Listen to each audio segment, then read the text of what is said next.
We all know that some places carry an unsettling energy, where every step feels like an intrusion. Imagine stepping into a world where beauty hides danger at every corner. The kingdom of Ravana, a place of immense power and dark secrets, is one such land. Intricate palaces, enchanting sights, and yet a sense of foreboding that creeps into your very bones. In today's video, we'll talk about why you wouldn't last 24 hours in Ravana's kingdom. So let's not waste any time and let's begin.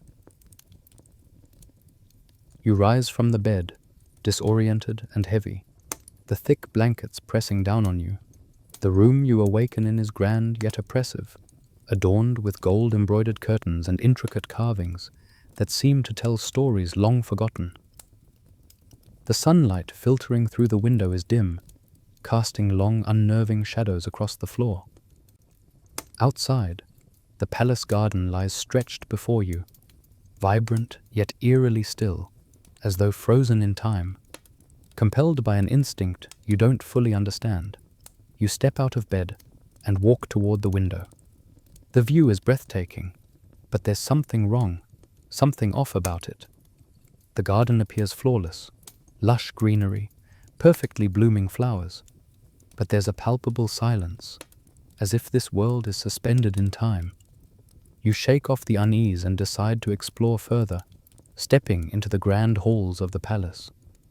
The cold marble floors echo beneath your feet, and the vastness of the space overwhelms you. Majestic pillars stretch toward the ceiling, while tapestries depicting gods and demons in vibrant colors hang from the walls. The air smells faintly of sandalwood, a calming fragrance that only slightly dulls the growing unease inside you. As you move deeper into the palace, you feel it, an inexplicable shift in the atmosphere. What was once a warm embrace now feels colder, and the air grows thick with an unsettling presence. The walls seem to close in as you walk, and a strange tension builds in the pit of your stomach. You pass through several rooms, each more magnificent than the last, but the beauty begins to feel like a facade. The silence is oppressive, as though the palace itself is holding its breath. You encounter strange servants along the way, smiling too wide, their eyes unnervingly watchful. They greet you with formal bows, but their gazes follow you long after you've passed. You can't shake the feeling that you are not welcome here. One maid, dressed in silks and gold, steps forward to guide you to the gardens. Her smile is calculated, her voice too soft, too rehearsed. "Welcome, my lord," she says, her words flowing smoothly. "Would you like to see the gardens? They are said to soothe the soul." You nod, but her eyes linger a moment too long, and a chill runs through you, despite the warmth of the sun. She leads you down winding corridors, where the scent of incense grows stronger, filling your senses with an eerie calm. You can't shake the feeling that you're being drawn deeper into something that's waiting for you to discover its secrets. The garden, when you finally arrive, is a sight to behold. Lush trees with colorful flowers, sparkling fountains, and still water. Yet the peace of the garden feels unnatural, as if it is locked in time. There are no birds, no insects, no rustling of leaves, only the faintest breeze moving through the air. The tranquility is too perfect, too controlled, like a painting that refuses to move. As you take a few steps forward, a cold shiver runs down your spine. The voices of the spirits, the ones who have already fallen to Ravana's curse, start to whisper, faint at first, then clearer as they swirl around you. Cursed, trapped, none leave, Ravana's wrath. They echo like a distant warning, but you can't make sense of it. You try to shake the feeling, but it won't let go. The air grows heavier, thick with the weight of something ancient. The garden, the palace, even the air itself, feels as though it's pressing in on you. A sense of dread begins to coil around you, and you realize that what once seemed like a sanctuary is merely a trap. Ravana's presence, his power, is felt in every corner of the palace. The beauty you've seen is a mask, a veil hiding the malevolent force that has shaped this kingdom. As you turn to leave, you glance back and notice that the maid who had guided you is gone, vanished as mysteriously as she appeared. The palace stands larger now, its walls stretching further, its halls more labyrinthine. The air is thick with an invisible weight, and the oppressive silence presses down on you like a shroud. The whispers grow louder, and you realize that every step you take is one closer to uncovering the darkness this place holds. You're no longer just an observer in Ravana's kingdom. You've crossed the threshold. You are part of it now. And as the echoes of your footsteps fade into the endless corridors, you know that the palace will not let you go so easily. The journey into the heart of Ravana's world has only just begun. As the hours pass in the palace, your fascination with the kingdom grows, but so does the unease that coils in your stomach. There is a restlessness in the air, an unspoken tension that whispers to you from the dark corners of the grand halls. You can't shake the feeling that there is someone watching, waiting. The more you explore, the more you feel as though the palace is hiding its true nature behind its beauty, and you're determined to uncover the truth, no matter the cost. It's in one of the quieter wings of the palace that you come across a door unlike any you've seen before.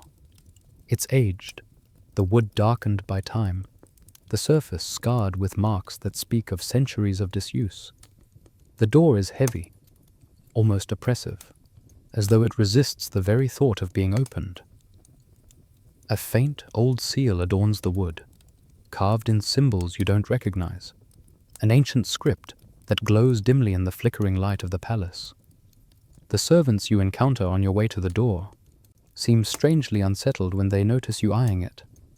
One woman, her eyes wide with a mixture of fear and caution, steps forward and places a gentle but firm hand on your arm.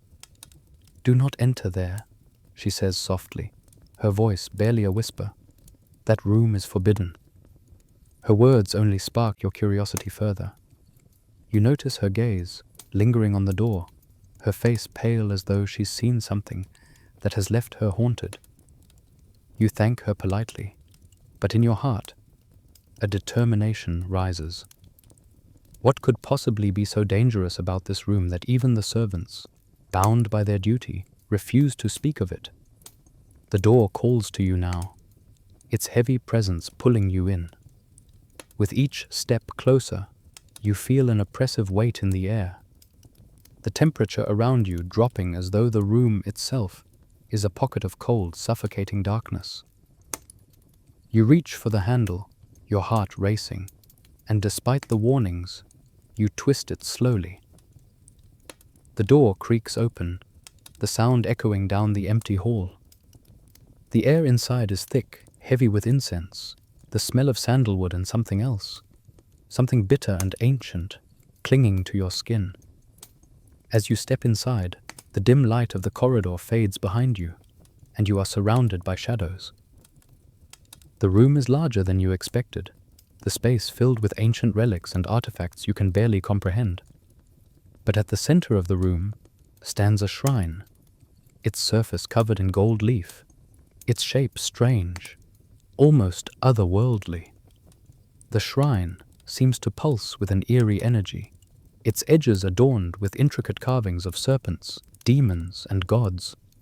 A statue of Ravana, his 10 heads towering above, stands at the heart of the shrine, its eyes glowing faintly in the dim light. The air grows denser as you approach, and you can feel it pressing against you, thick with the weight of centuries-old secrets. The incense burns in thick coils, but it does little to mask the underlying scent of decay, of something long forgotten, yet never truly gone. It's as if the very room itself is alive, breathing in time with your own anxious pulse. Your steps falter for just a moment as you gaze at the statue of Ravana, the towering demon king, his form so commanding that it feels as though he is watching you, judging you. His expression is both regal and terrifying, the power he holds in each of his heads, radiating a dark energy that fills the room. but it's the flickering flames on the altar that draw your attention next. They dance unnaturally, swaying with a rhythm that doesn't match the stillness of the room. They seem to beckon you closer, and despite the growing sense of unease in your chest, you find yourself unable to resist.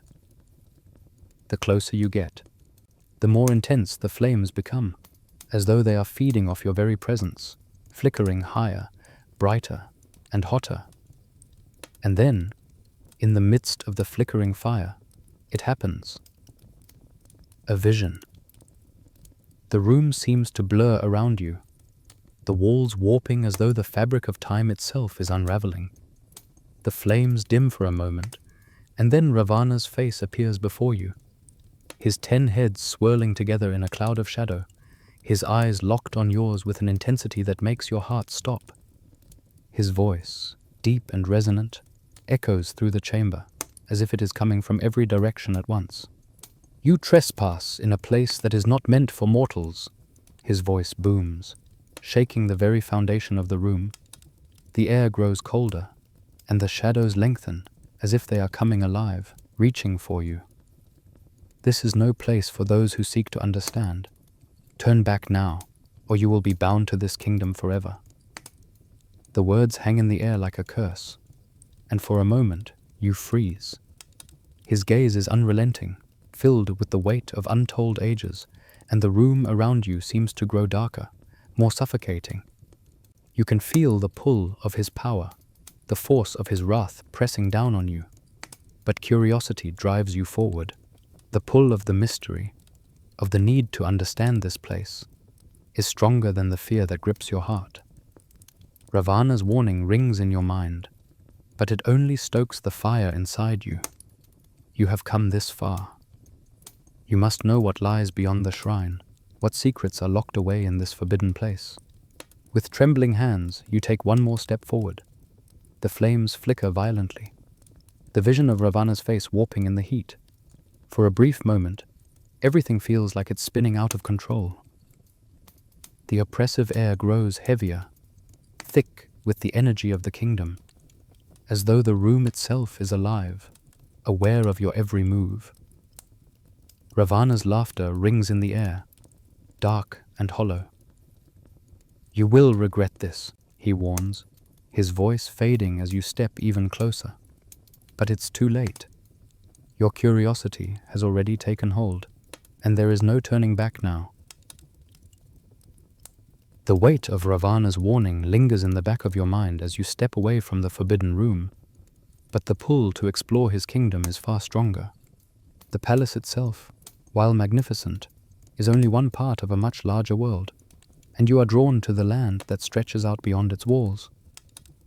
As you venture further into Ravana's domain, you can feel the atmosphere shift, the air growing heavier with each step you take. The grandeur of the palace fades as the landscape opens up before you, a sprawling kingdom both beautiful and eerie in its unsettling stillness.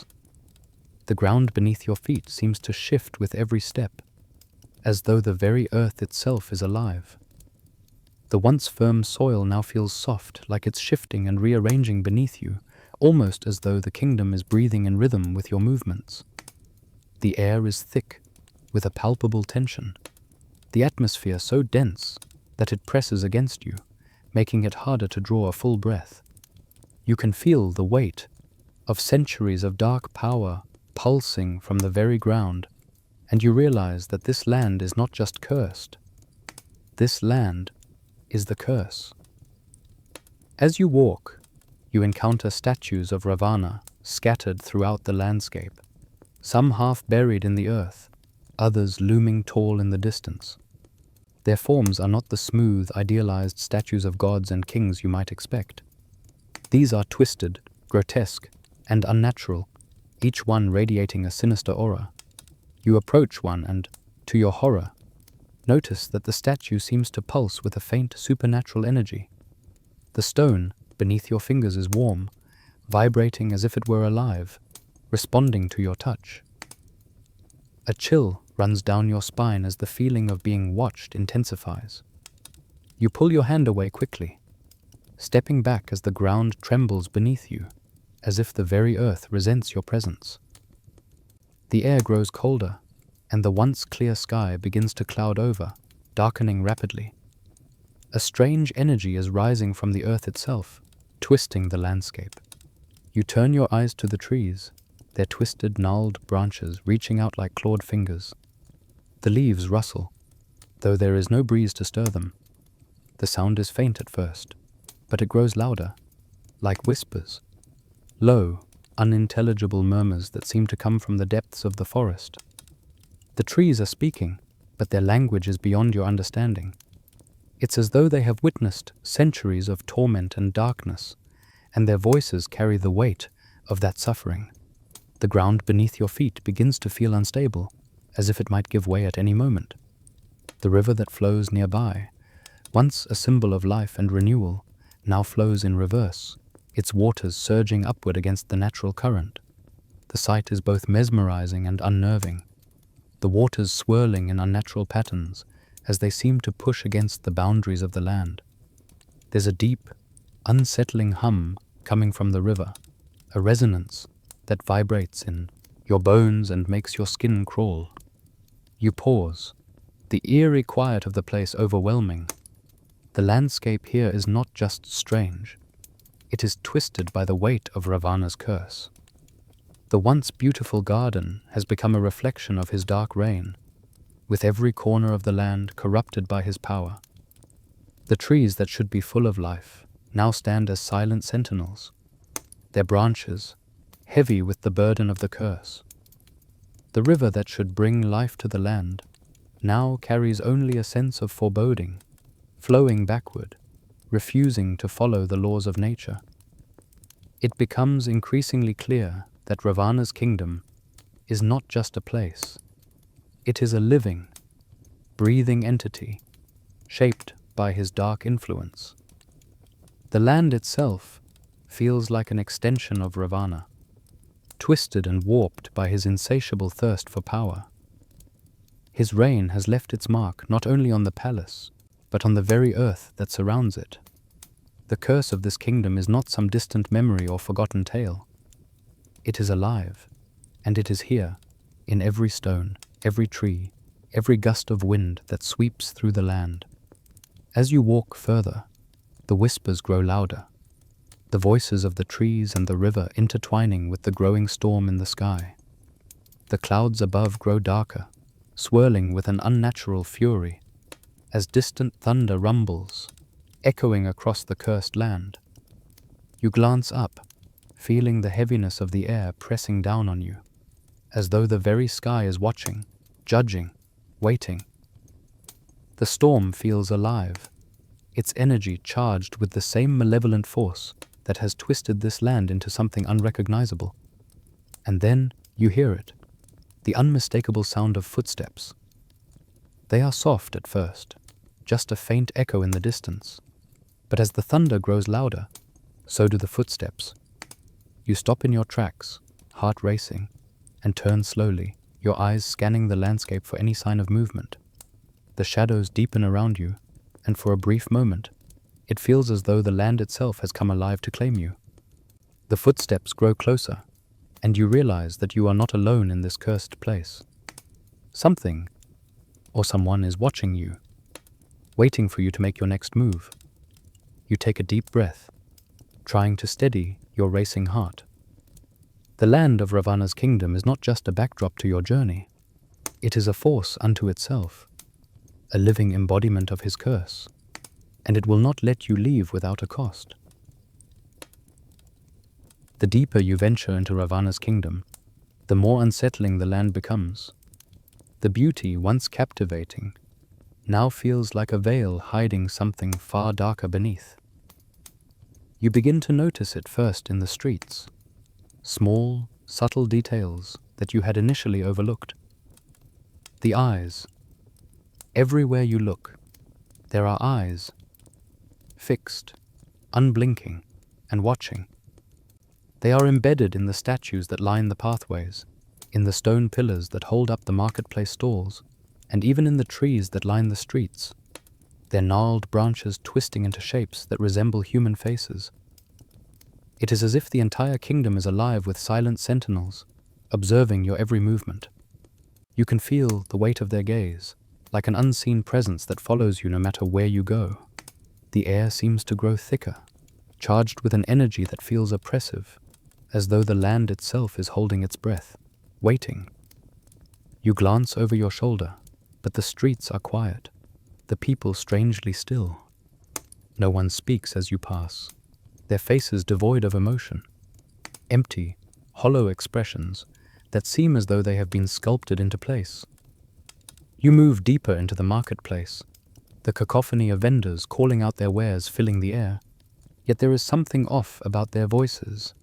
They speak in riddles, offering strange fruits and herbs you don't recognize, promising that they will protect you from Ravana's wrath.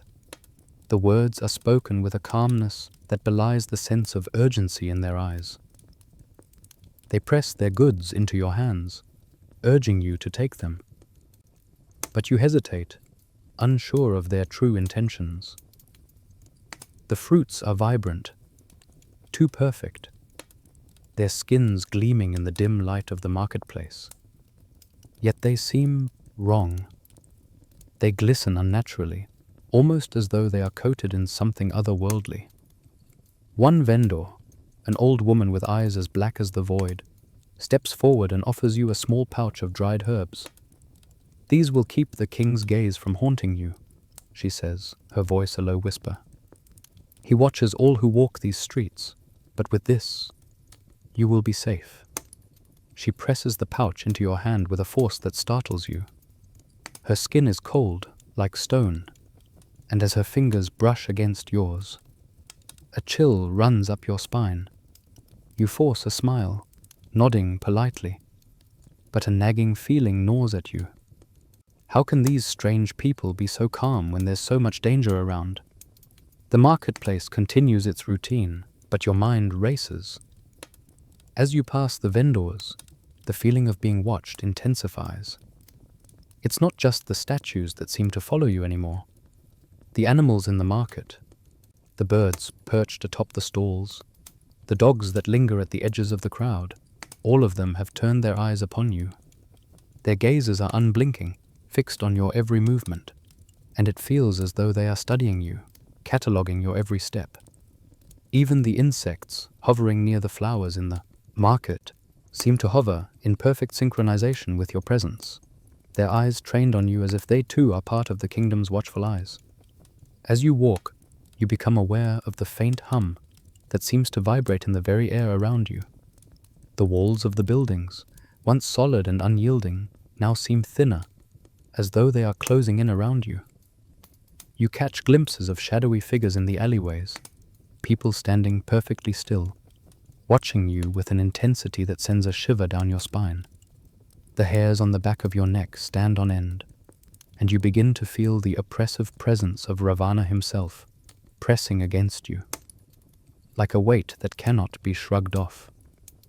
The marketplace's noise begins to fade into the background, and all you can hear is the sound of your own breathing, growing faster with each step. The world around you seems to blur, the colors of the market and the streets becoming muted and indistinct. And then you realize, the silence isn't just the absence of sound, it's the absence of life. The people, the animals, the very land itself, all of it is held in stasis, locked in place by Ravana's power. The watchers, the statues, the silent figures on every corner, they are all a part of something far more insidious. This kingdom is not just a place where the demon king rules. It is a kingdom where every living thing is bound to his gaze, to his will. The realization hits you like a cold wave, and you stagger, feeling the weight of Ravana's influence pressing down on you.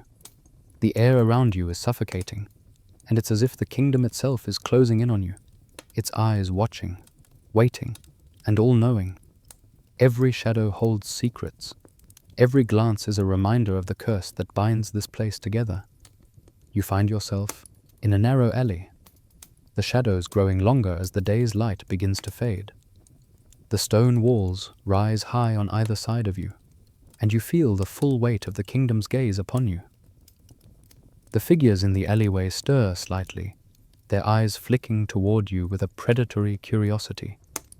You can hear their whispers, soft but insistent, as if they are all speaking at once. The walls seem to pulse with their words, vibrating under the weight of their unseen presence. Ravana's presence is here, in every stone, every whisper, every movement.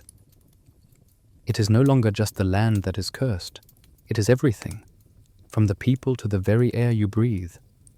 And you realize with a sinking heart that there is nowhere to hide from the eyes of the watchers. They are always watching, always waiting, and the curse of Ravana's kingdom has seeped into your bones. The longer you remain in Ravana's kingdom, the more you uncover the dark stories whispered by the palace servants. At first, they speak in hushed tones, reluctant to share their knowledge with someone as mortal as you. But as time passes, the fear in their eyes fades slightly, replaced by a kind of wearied resignation. You approach them carefully, asking questions, trying to piece together the fractured history of the kingdom. With every conversation, you learn more about the true nature of Ravana and the terrible legacy he has left behind. One evening, as you walk through the dimly lit halls of the palace, you stop to speak with a servant, a middle-aged man whose face is lined with years of silent suffering.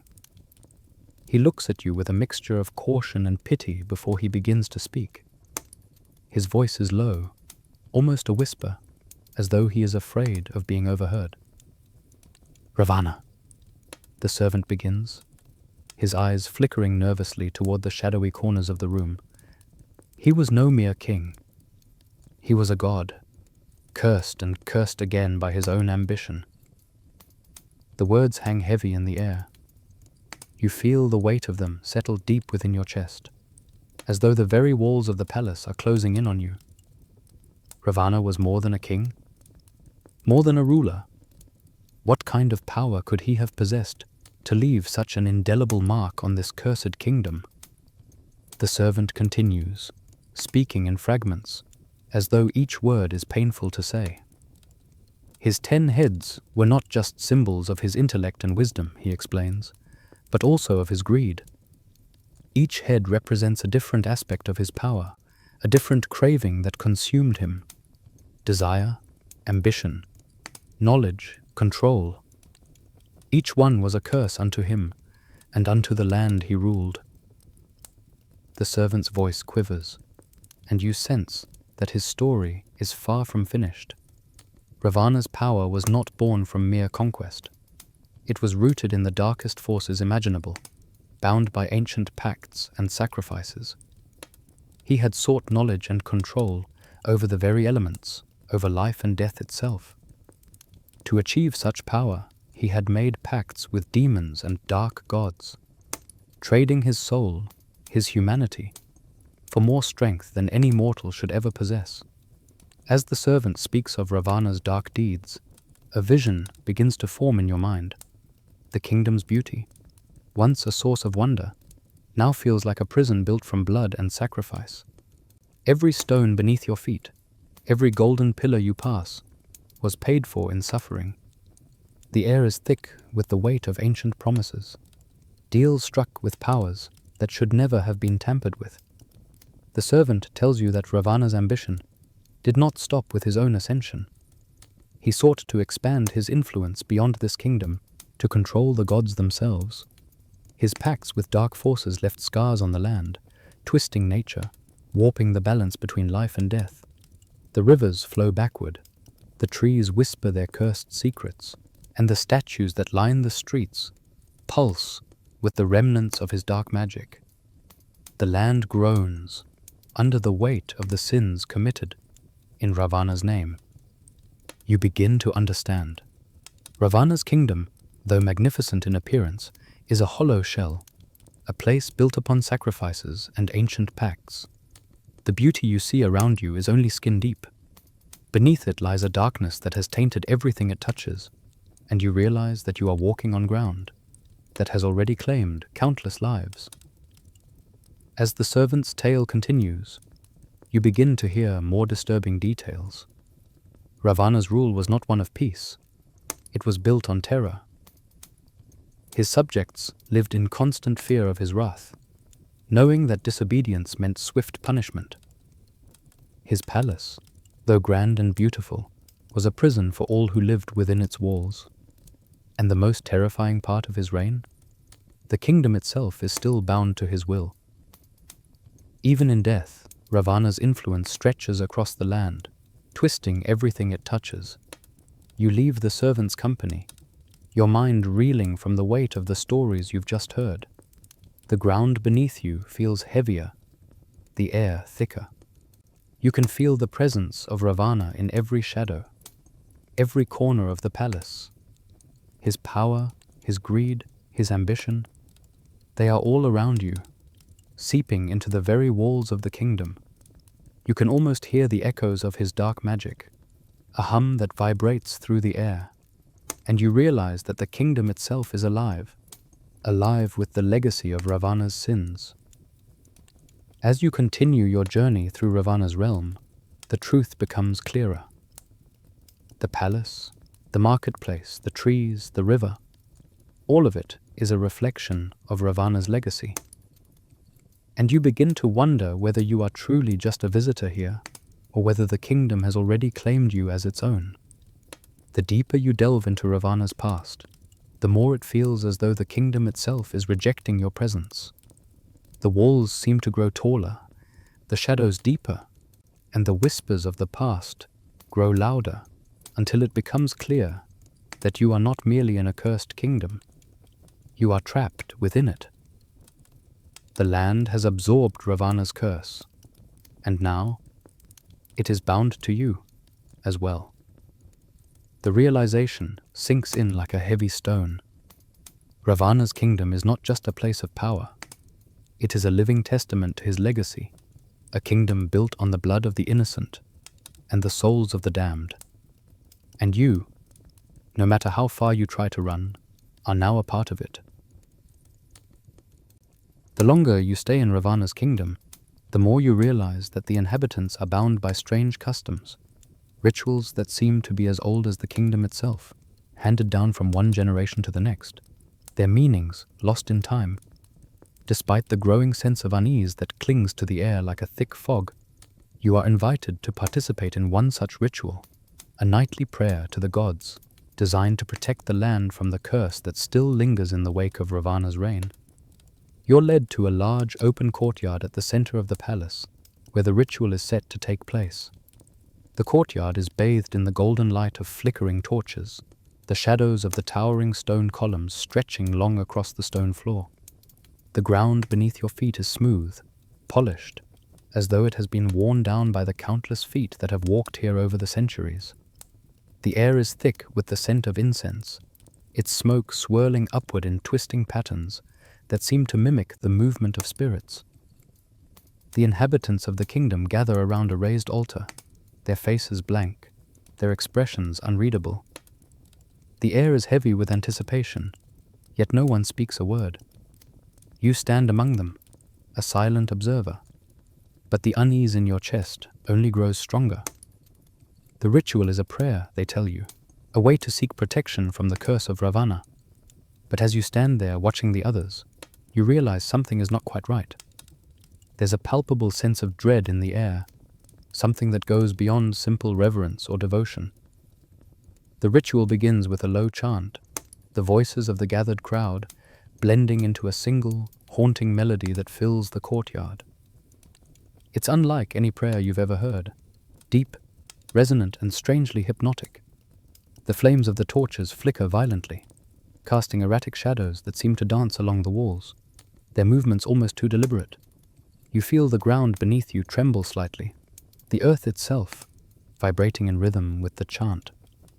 As the chanting intensifies, the temperature around you begins to drop, the air growing thick and heavy, as though the very atmosphere has been steeped in centuries of unspoken power.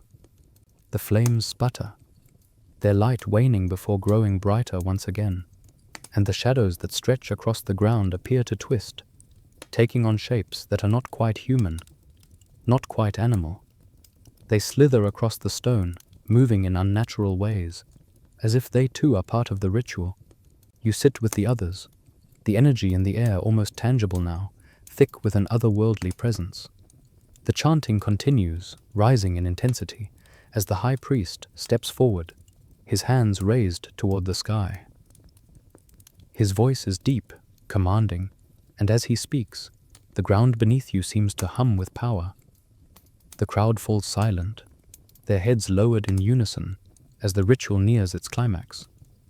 It is then that you notice the altar.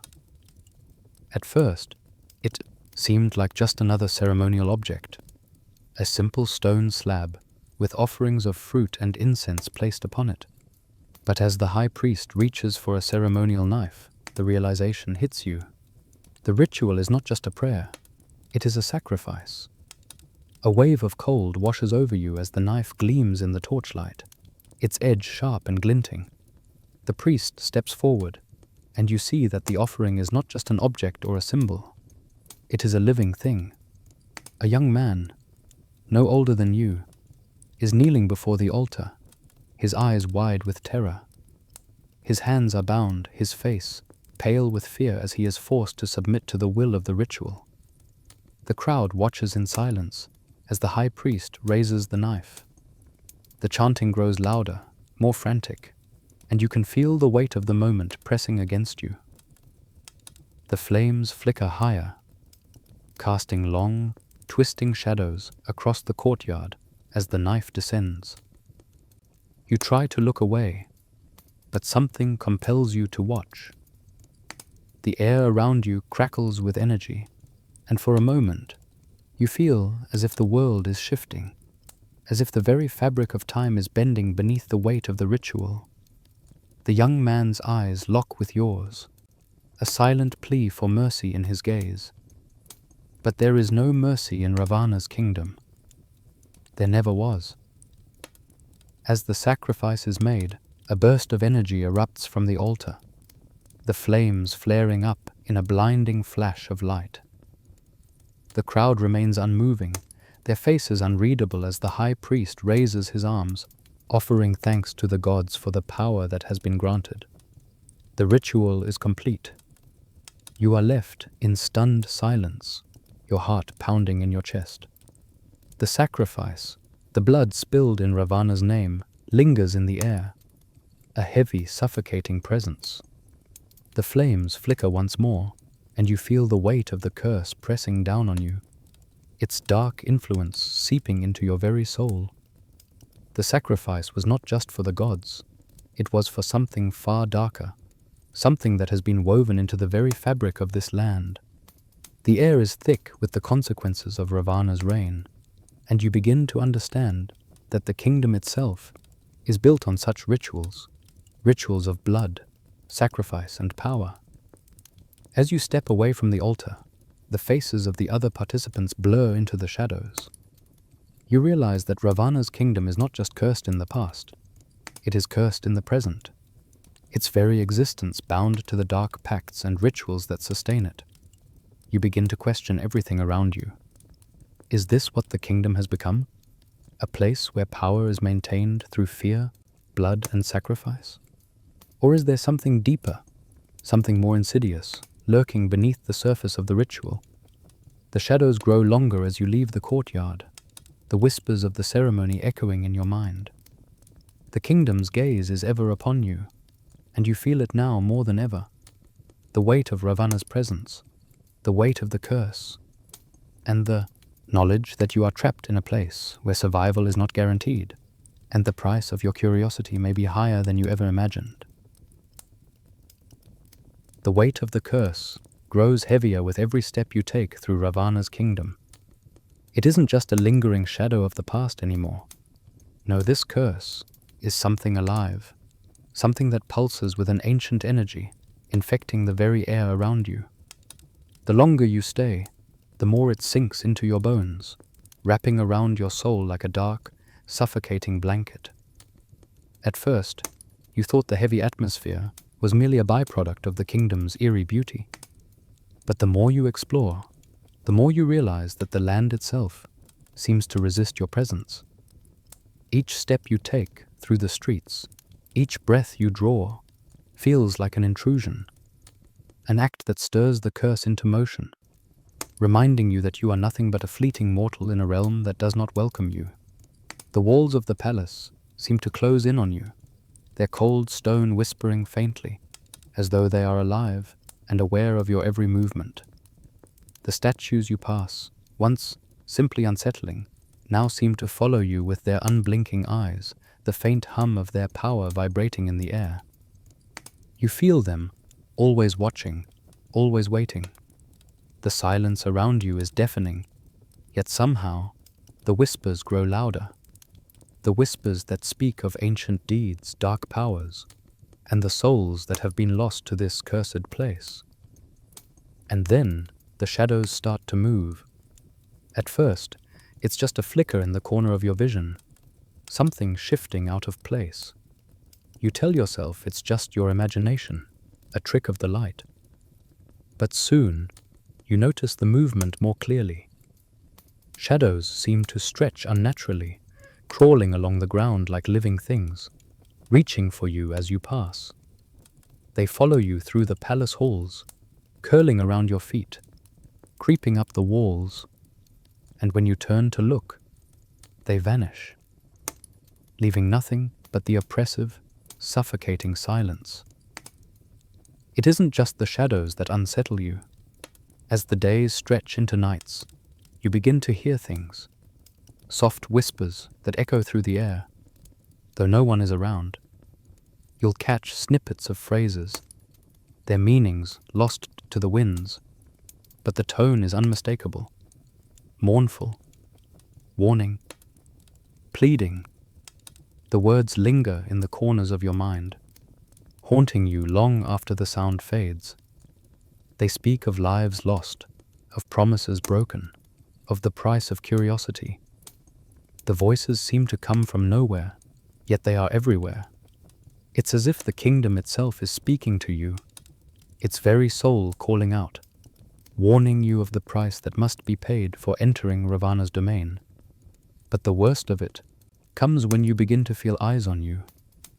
Everywhere you go, the sensation intensifies, the heavy weight of unseen gazes pressing on your skin.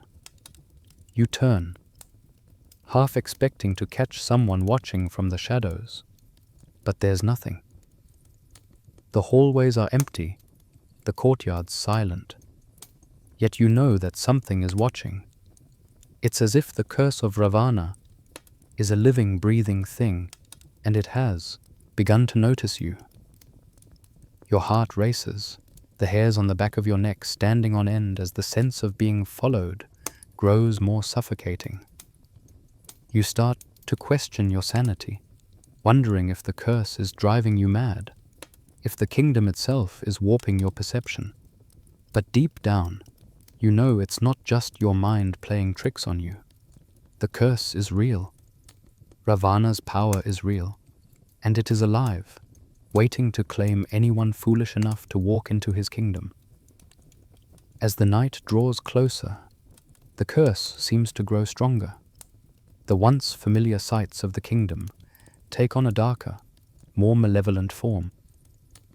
The moon, once a calming presence in the sky, now looms overhead like an ominous omen, its light cold and harsh. The air grows even thicker, and you can feel the temperature drop, the chill seeping into your bones. The walls of the palace seem to shift, their once straight lines twisting into disorienting patterns, as if the building itself is warping under the weight of the curse. The shadows grow longer, and the whispers turn to wails, low, guttural cries that seem to rise from the earth itself. The ground beneath your feet trembles, and you realize that the curse is not just some distant force. It is part of the land. It is the very essence of Ravana's kingdom, woven into every stone, every blade of grass, every breath of air. The dead are never truly gone here. They are trapped, caught between the living and the dead, their souls lingering in a state of endless torment. And now, as the night falls, you begin to wonder if you too are being pulled into this cycle. The curse isn't just about death. It is about eternal suffering. You realize now that Ravana's kingdom is not a place where souls come to rest. It is a place where they are trapped, forced to relive their worst fears and regrets over and over again until they lose their humanity entirely. Those who enter the kingdom find themselves caught in a web of despair, unable to escape the horrors of the past, and you are beginning to understand that you may never leave.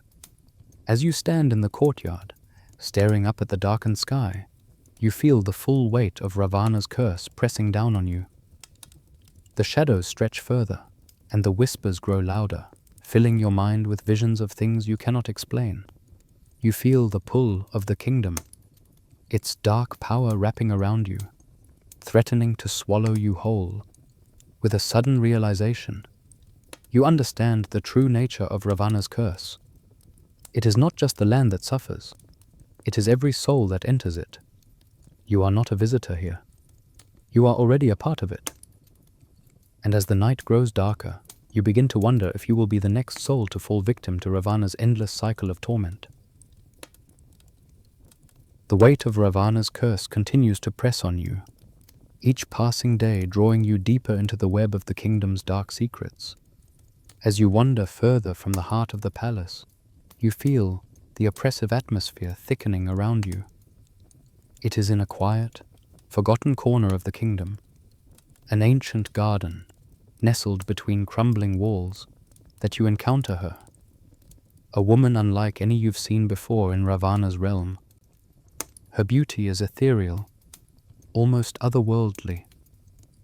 Yet there is an unmistakable sadness in her eyes that tells of a burden too heavy to bear. She appears from the shadows, her presence as silent as the night. Her long dark hair flows like a river of midnight, and her pale skin glows faintly in the dim light. She is dressed in robes that seem to shimmer with an ancient power, their fabric catching the light as if woven from the very threads of the curse itself. But it's the sorrow in her eyes that catches your attention. Deep, unyielding sorrow, as though she has seen the worst that Ravana's kingdom has to offer, and has been left broken by it. Without a word, she approaches, and her gaze locks onto yours. You don't know why, but you feel an instant connection, a sense that she understands something you don't, a secret that she has carried for far too long. Her voice, when she speaks, is soft, almost a whisper, but it carries the weight of untold years. "I am one of Ravana's daughters," she says, her words heavy with a history that has been forgotten by many, though not by the land. "Cursed to live in the shadows of my father's sins." The revelation sends a chill down your spine. Ravana, the powerful and terrifying king, had daughters, living, breathing children who carry the weight of his dark legacy with them wherever they go. You can't help but wonder how such a fate must feel, bound to a father whose actions shaped the very curse that holds the kingdom in its grasp. She lowers her head, her dark eyes glinting with a mixture of bitterness and longing. "The blood of Ravana runs deep in the people of this kingdom," she continues. "We are all born of his power, of his ambition. We are the living embodiment of his curse." Her voice falters as she speaks, and you sense the pain that lingers beneath her words. "And we can never escape it." Her confession lingers in the air, and you can feel the weight of her words pressing upon you. The kingdom's curse is not just a legacy for its ruler. It is woven into the very blood of the people, an inescapable fate passed down through generations. The curse has claimed her, and it seems it will claim you as well if you remain in this land for too long. She pauses, her eyes distant, as if lost in memories of a time long past. "I lived a life of privilege once, Hertos," she says, her voice barely audible. I was the daughter of the most powerful being to ever walk this earth. But with that power came a price. My father's ambition was boundless. He sought to conquer all, to control the gods themselves. And in his pursuit of that power, he sacrificed everything, and everyone, even his own family.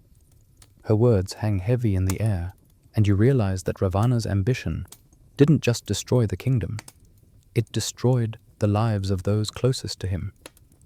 His daughters, born of his blood and his desires, are now trapped in a legacy that cannot be undone. It is a fate that has cursed them as much as it has cursed the land. I have lived in the shadows for as long as I can remember, she continues, her voice steadying, watching, waiting, always bound to this place. And now, I see you. You, who have wandered too far into Ravana's domain. You are not the first to come here, to seek out the truth of this kingdom, to look for a way out. Many have come before you, and many have met the same fate. She steps closer, her eyes dark and knowing. But I can offer you a way out. You look at her, unsure of what she means. A way out? You ask, the words tasting foreign in your mouth.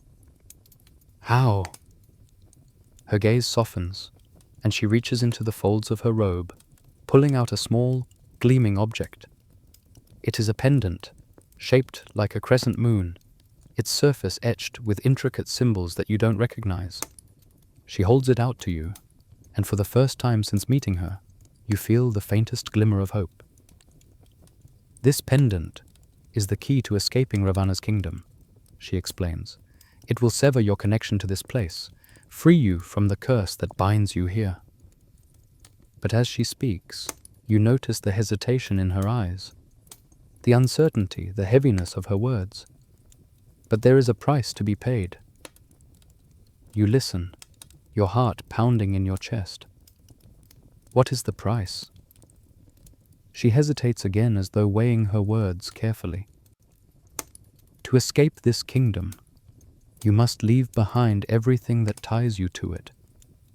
Every memory, every connection, every trace of who you are.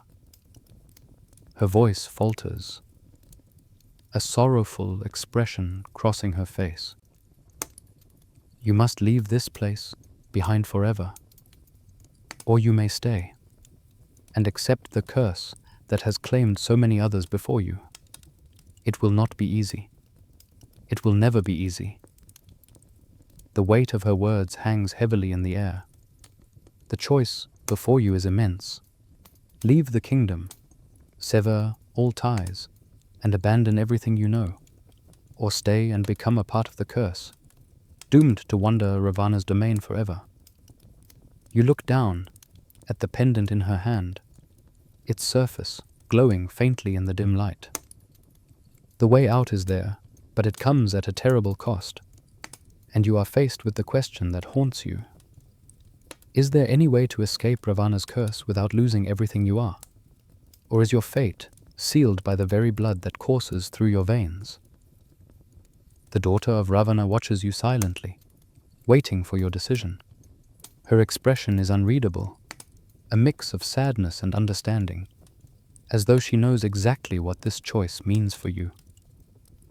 And in the quiet of the garden, you wonder if you are already too far gone, if the curse has already claimed you in ways you cannot yet comprehend. The weight of your decision presses on you, and you know that whatever path you choose, Ravana's shadow will never leave you. The stillness of the kingdom, so familiar and suffocating, is shattered by the distant sound of war. It begins as a low rumble, like the growl of a storm far off on the horizon, but soon it grows louder, closer. The ground beneath your feet trembles slightly, as if the land itself is reacting to the rising violence, and the sky above darkens, thick clouds swirling in ominous patterns, echoing the chaos that brews below. You turn, your senses sharpening. The air, which had once been thick with the scent of incense and heavy with the weight of Ravana's curse, now carries the unmistakable scent of smoke and iron. It's a scent you know too well, the smell of a battle fought under a darkened sky, a struggle between forces beyond mortal comprehension. And though you are in the heart of Ravana's kingdom, you realize that the war you hear is not a new one. It is ancient, a battle that has raged for centuries, echoing through the land like an unending storm. The armies of Ravana, loyal to their fallen king, clash with those who seek to overthrow his reign, the sound of metal on metal ringing through the air. You can hear the war cries of both sides, the guttural growls of demons and the high-pitched shouts of the divine forces that oppose them. It is a battle between light and dark, between gods and demons, and it spills across the land, tearing at the very fabric of Ravana's kingdom. The earth itself seems to groan under the weight of the violence that unfolds before you. You find yourself drawn toward the sounds, your feet moving without thinking. The ground shakes with every step as you approach the battlefield. The air grows heavy with the crackle of magic, the power of the gods and the demons intertwining in a deadly dance. When you arrive at the edge of the battlefield, the scene before you is nothing short of apocalyptic. Ravana's forces, monstrous and unyielding, stand in perfect formation, their dark armor glinting in the dim light. They are led by warriors whose faces are half human, half beast, their eyes glowing with an unholy fire. The ground beneath them cracks as they march forward, their weapons raised in a terrible rhythm that beats like the heart of the kingdom itself. Against them stand the divine forces, immense, radiant beings, whose presence is both awe-inspiring and terrifying. Their armor gleams with the light of 1,000 stars, their weapons crackling with divine energy. They move with the grace of gods, their very presence pushing back the shadows that cling to Ravana's kingdom. The air around them vibrates with a power that makes the earth tremble. The clash of these forces is nothing short of catastrophic. As the two sides meet, the battlefield erupts in a blaze of fire and light. The sound of steel against steel, the screams of the fallen, and the roar of magic filling the air create a cacophony that overwhelms your senses. The kingdom itself seems to tremble, the earth cracking and shifting as the battle rages on. Buildings collapse, the very foundations of Ravana's domain shaken by the destructive power of the gods and demons, locked in their eternal struggle. Caught in the midst of this madness, you realize that survival is no longer about finding a way out. It's about surviving long enough to escape. The battlefield is a maelstrom, and you are caught in the heart of it, surrounded by divine and demonic forces that seem oblivious to your existence. But you are not safe. The gods and demons do not care who you are. They do not care if you are a mere mortal caught in their war. You are nothing more than collateral damage in their endless fight. You duck behind a fallen pillar, your heart pounding in your chest. The world around you is a blur of motion, figures charging, weapons flashing, the air alive with the crackle of magic. You can hear the cries of the wounded, the screams of soldiers as they are torn apart by the violent forces clashing before you. Each step you take feels like it might be your last, as if the very earth beneath you is trying to swallow you whole.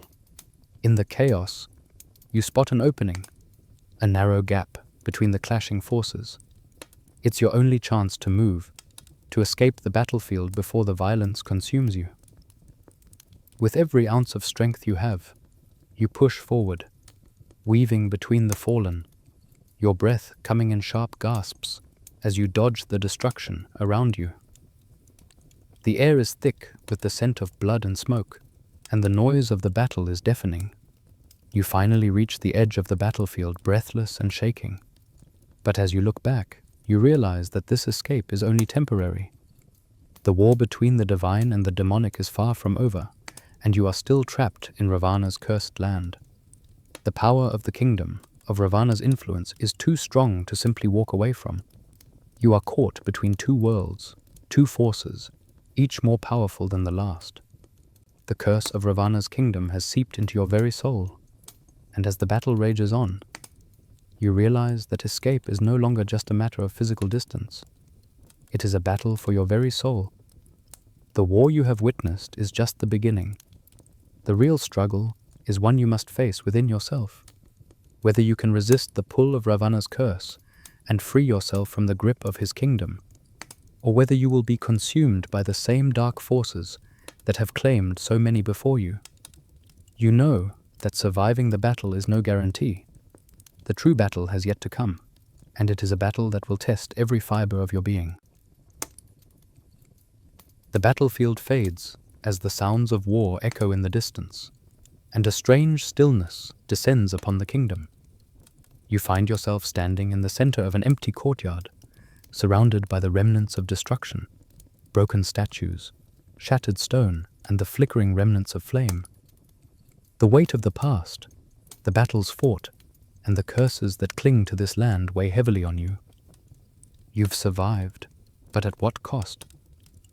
The silence is almost unbearable, and then you hear it, the distant sound of footsteps, slow and deliberate. You turn, your heart pounding in your chest, and before you can react, he appears. Ravana. The ground shakes beneath your feet as his towering form emerges from the shadows, his presence overwhelming and undeniable. 10 heads, each one representing a different aspect of his power, rise above you. The air becomes thick with an energy that is both intoxicating and terrifying. Each head is an embodiment of his might, one radiating pride, another filled with wrath, a third brimming with unyielding ambition. There is no mistaking it. This is no mere king. This is a being of unimaginable power, a demon whose very existence has altered the course of time itself. Ravana's gaze is piercing, his eyes locking onto yours with a force that causes your heart to skip a beat. His lips curl into a smile, cold and knowing, as if he has seen your every fear, every weakness. "I see you," he says, his voice a deep resonant rumble that shakes the very air around you. "You've come far in my kingdom, far more than any mortal should. But it is only now that you truly understand the price of your curiosity. You have seen what my kingdom is, felt the weight of my curse, and yet you remain." The ground beneath you trembles again, and Ravana's form seems to grow larger, the weight of his presence almost suffocating. He towers over you, his many heads casting shadows that stretch across the land. The power he exudes is palpable, and you feel it in every fiber of your being. There is no escaping it. There is no running from him now. "But I offer you a choice," Ravana continues, his voice now a commanding whisper that seems to seep into your mind. "You are caught between worlds, caught between the divine and the demonic. You are nothing but a mortal, powerless in the face of the forces that rule this kingdom. But you don't have to remain as you are. I offer you power beyond your wildest imagination. I offer you a chance to rule alongside me.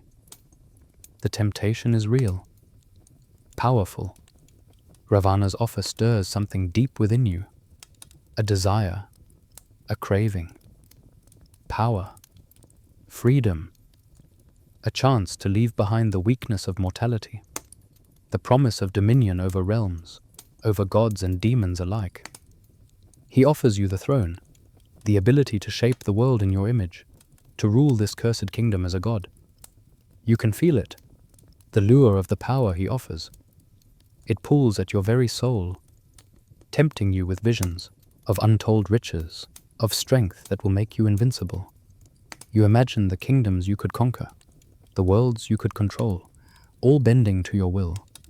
The price, Ravana suggests, is nothing more than your soul. And what is a soul when power such as this is within reach? The voices in your mind grow louder, urging you to accept. You think of the years you've spent trapped in Ravana's kingdom, the struggles, the battles, the curses that have twisted this land. You think of the emptiness, the hopelessness, the realization that escape may never come. Ravana offers you an out, a way to transcend it all. But as his words settle in your mind, a cold, hard truth begins to form. There is always a price. You've seen the faces of the cursed. Those bound to Ravana's will, their bodies hollow, their eyes empty. They rule with fear, but they do not live. They are slaves to the same dark forces that have consumed this kingdom. The price of this power is more than your soul. It is your humanity, your freedom, your very essence. You know, deep down, that accepting Ravana's offer would mean becoming like him, forever trapped in the cycle of darkness that has cursed this kingdom. Ravana's eyes narrow, and the air grows colder. You hesitate, he says, his voice darkening with impatience. You think you can defeat me, that you can fight the forces that have shaped this world for eons. But you are nothing, a fleeting mortal who cannot comprehend the depth of my power. You will bow, or you will perish. The weight of his words presses on you, but you refuse to let them crush you. There must be another way. The kingdom, though cursed, is not beyond redemption. There are sacrifices to be made, yes, but there is also a chance, however small, that you can break free, that you can resist the temptation to follow Ravana down the same dark path that has consumed so many before you. In that moment, you make your choice. You will not bow to him. You will not become a puppet in his twisted kingdom. But the decision is not easy. The temptation is still there, lingering like a dark shadow at the edges of your mind. Power, immortality, control. It is the final test, and as Ravana's eyes burn into yours, you realize that it will not be a fight of strength alone. It will be a fight for your very soul. You step back, gathering your courage. I refuse, you say, your voice steady despite the fear that threatens to overwhelm you. Ravana's laughter echoes through the kingdom, dark and chilling. Then you have chosen your fate, he says, his voice filled with a mixture of contempt and amusement. The battle is far from over. You will regret this. But as he disappears into the shadows, leaving you alone in the center of his kingdom, you realize that the choice was yours to make. The curse of Ravana's kingdom will not be easy to escape, but the fight for your soul is far from over. And in that moment, you understand. Your journey has only just begun. The decision you made lingers in the air, settling over you like a heavy fog. Ravana's offer, power, immortality, and dominion over the kingdom, was tempting, but you resisted. And yet, the echoes of his words still reverberate in your mind, a haunting reminder that the battle is not yet over. His presence, even in his absence, seems to hang over the kingdom. And with every passing hour, you begin to feel something far darker stirring beneath the surface. It is not just the land that is cursed. It is Ravana himself. His power is not confined to his body, nor is it bound to the stone walls of the palace or the earth beneath your feet. As you walk through the corridors of the palace, you begin to sense it. The subtle, oppressive weight of Ravana's gaze. It is everywhere. You can feel it pressing in from every angle, as though the very air is thick with his influence, like a shadow that stretches farther than the physical world should allow. Ravana's power is not just in his voice or his wrath. It is in his all-seeing eye, the eye that watches over the kingdom, that knows everything and everyone, that sees what cannot be seen. You cannot escape it. It follows you, tracks your every move like a hidden force that never leaves your side. You walk deeper into the palace, drawn by an inexplicable pull. The walls seem to narrow, the air heavier with each step. Your thoughts feel muffled, drowned by the weight of something ancient, something far older than the kingdom itself. You turn a corner and find yourself standing in a long forgotten hallway, its walls lined with intricate carvings, the stone worn and faded by time. The torches along the walls flicker weakly, casting long shadows that stretch like dark fingers across the floor. And then you see it.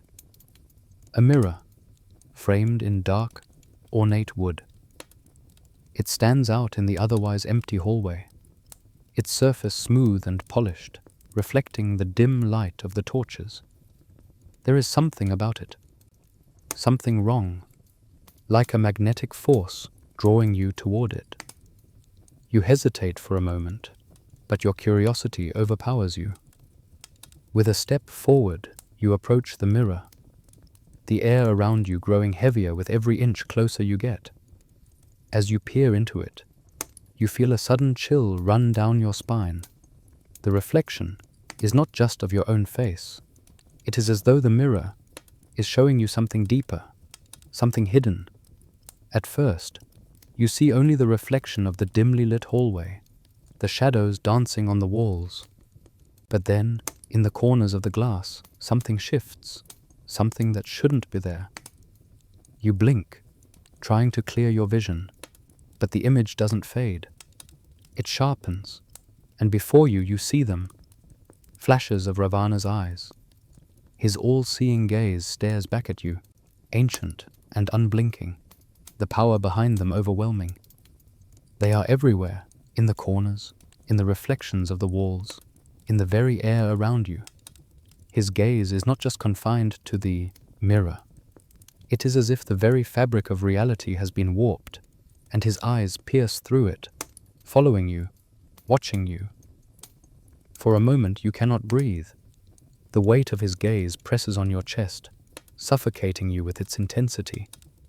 You see his eyes in the mirror, but you also feel them everywhere, behind you, on the walls, in the shadows of the hallway.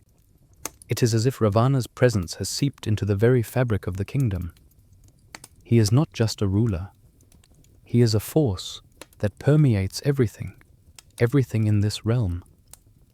No stone, no shadow, no breath goes unnoticed.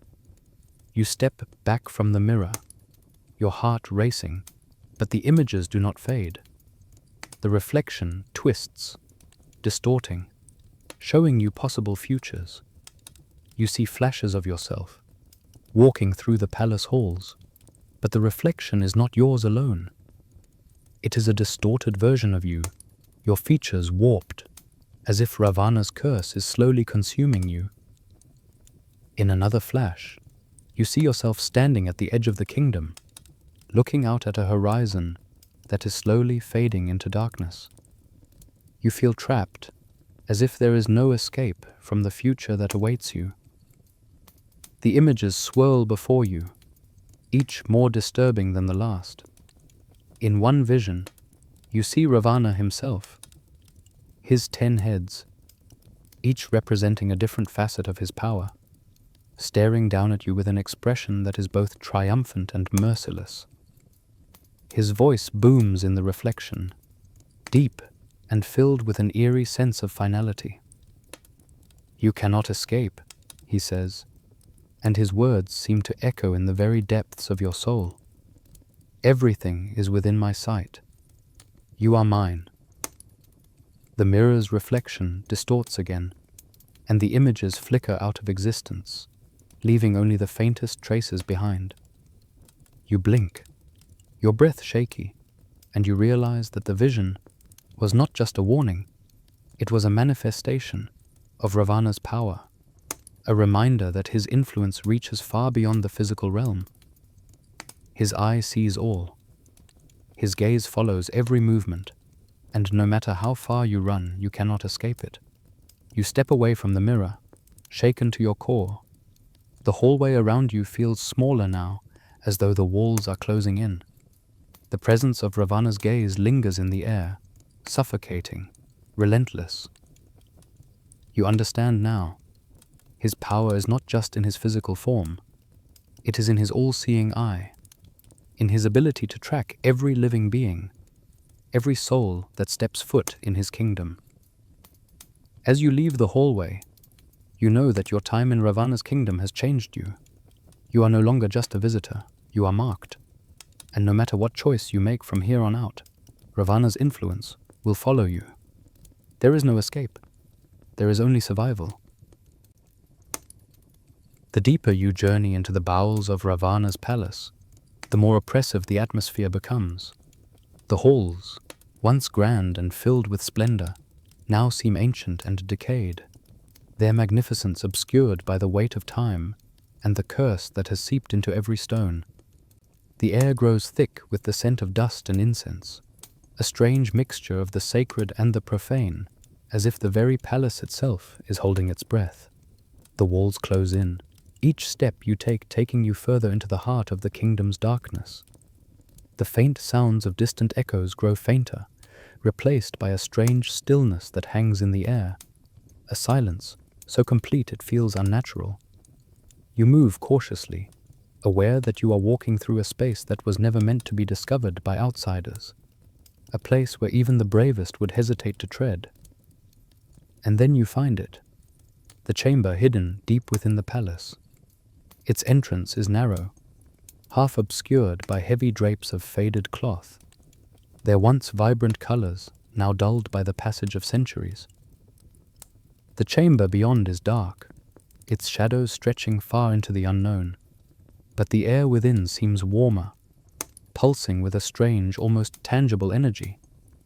A faint glow emanates from the center of the room, where an altar stands, a stone pedestal adorned with ancient symbols carved into its surface with meticulous care. Upon the altar rests a relic unlike any you have seen before, the heart of Ravana. The heart is no mere organ. It is an artifact of unimaginable power, pulsing slowly as if it is alive. Its surface is dark, its texture smooth, yet strangely textured, as though it is made of something far older than flesh or bone. It glows faintly, the light shimmering in a way that makes it seem almost otherworldly.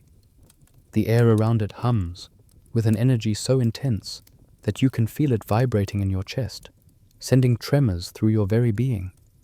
The heart beats slowly, each pulse echoing in the stillness of the room as if it is calling to you.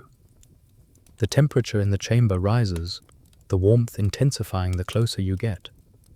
You step forward, your hand instinctively reaching out to touch it. The closer you get, the more the room seems to come alive. The walls appear to breathe, their ancient stone exhaling in rhythm with the pulse of the heart. The faint whispers that had been lingering in the background grow louder now, swirling around you, each word becoming clearer. Take it, use it, gain his power.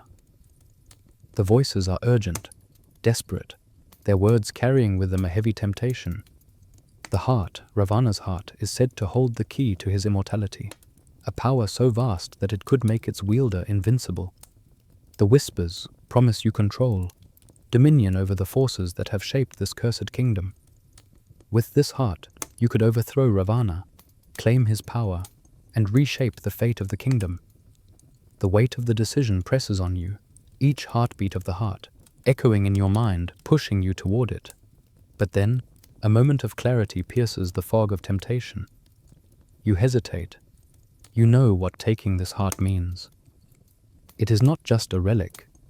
It is a binding force, a part of Ravana himself, tied to the very essence of his curse. To take the heart is to accept the darkness that has consumed this kingdom, to bind yourself to Ravana's will in ways you cannot fully understand. The power it promises is dangerous, and the price of wielding it could be far greater than anything you could imagine. You step back, your heart racing, the temptation still whispering in your ears. The heat of the room seems to press down on you, the walls closing in as if they are reacting to your hesitation. The pulse of the heart grows louder, its rhythm now synced with your own heartbeat. You can feel the weight of Ravana's power in the room, and for a moment, you wonder if you are already too far gone, if taking the heart will be the final step in binding yourself to the kingdom forever. But as you stand there, the weight of the decision hanging over you, you realize that the heart is not just a symbol of power. It is the embodiment of the curse that has consumed Ravana's kingdom. To take it would be to accept the darkness that lies at the heart of this realm, to become one with the very force that has twisted this place into something unrecognizable. The power it offers is alluring, but it comes at a cost that you are not yet ready to pay. For the first time, you begin to understand the true nature of Ravana's rule. It is not just about conquest or domination. It is about binding others to his will, forcing them to live out his curse for eternity. The heart, like the rest of Ravana's power, is not a gift. It is a trap. To wield it would be to become part of the same cycle of suffering that has claimed so many before you.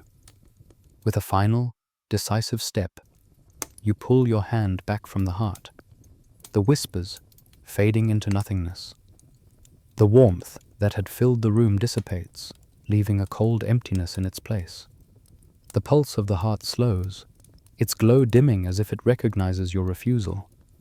For a moment, you feel a pang of regret, as though you have turned away from something that could have changed your fate.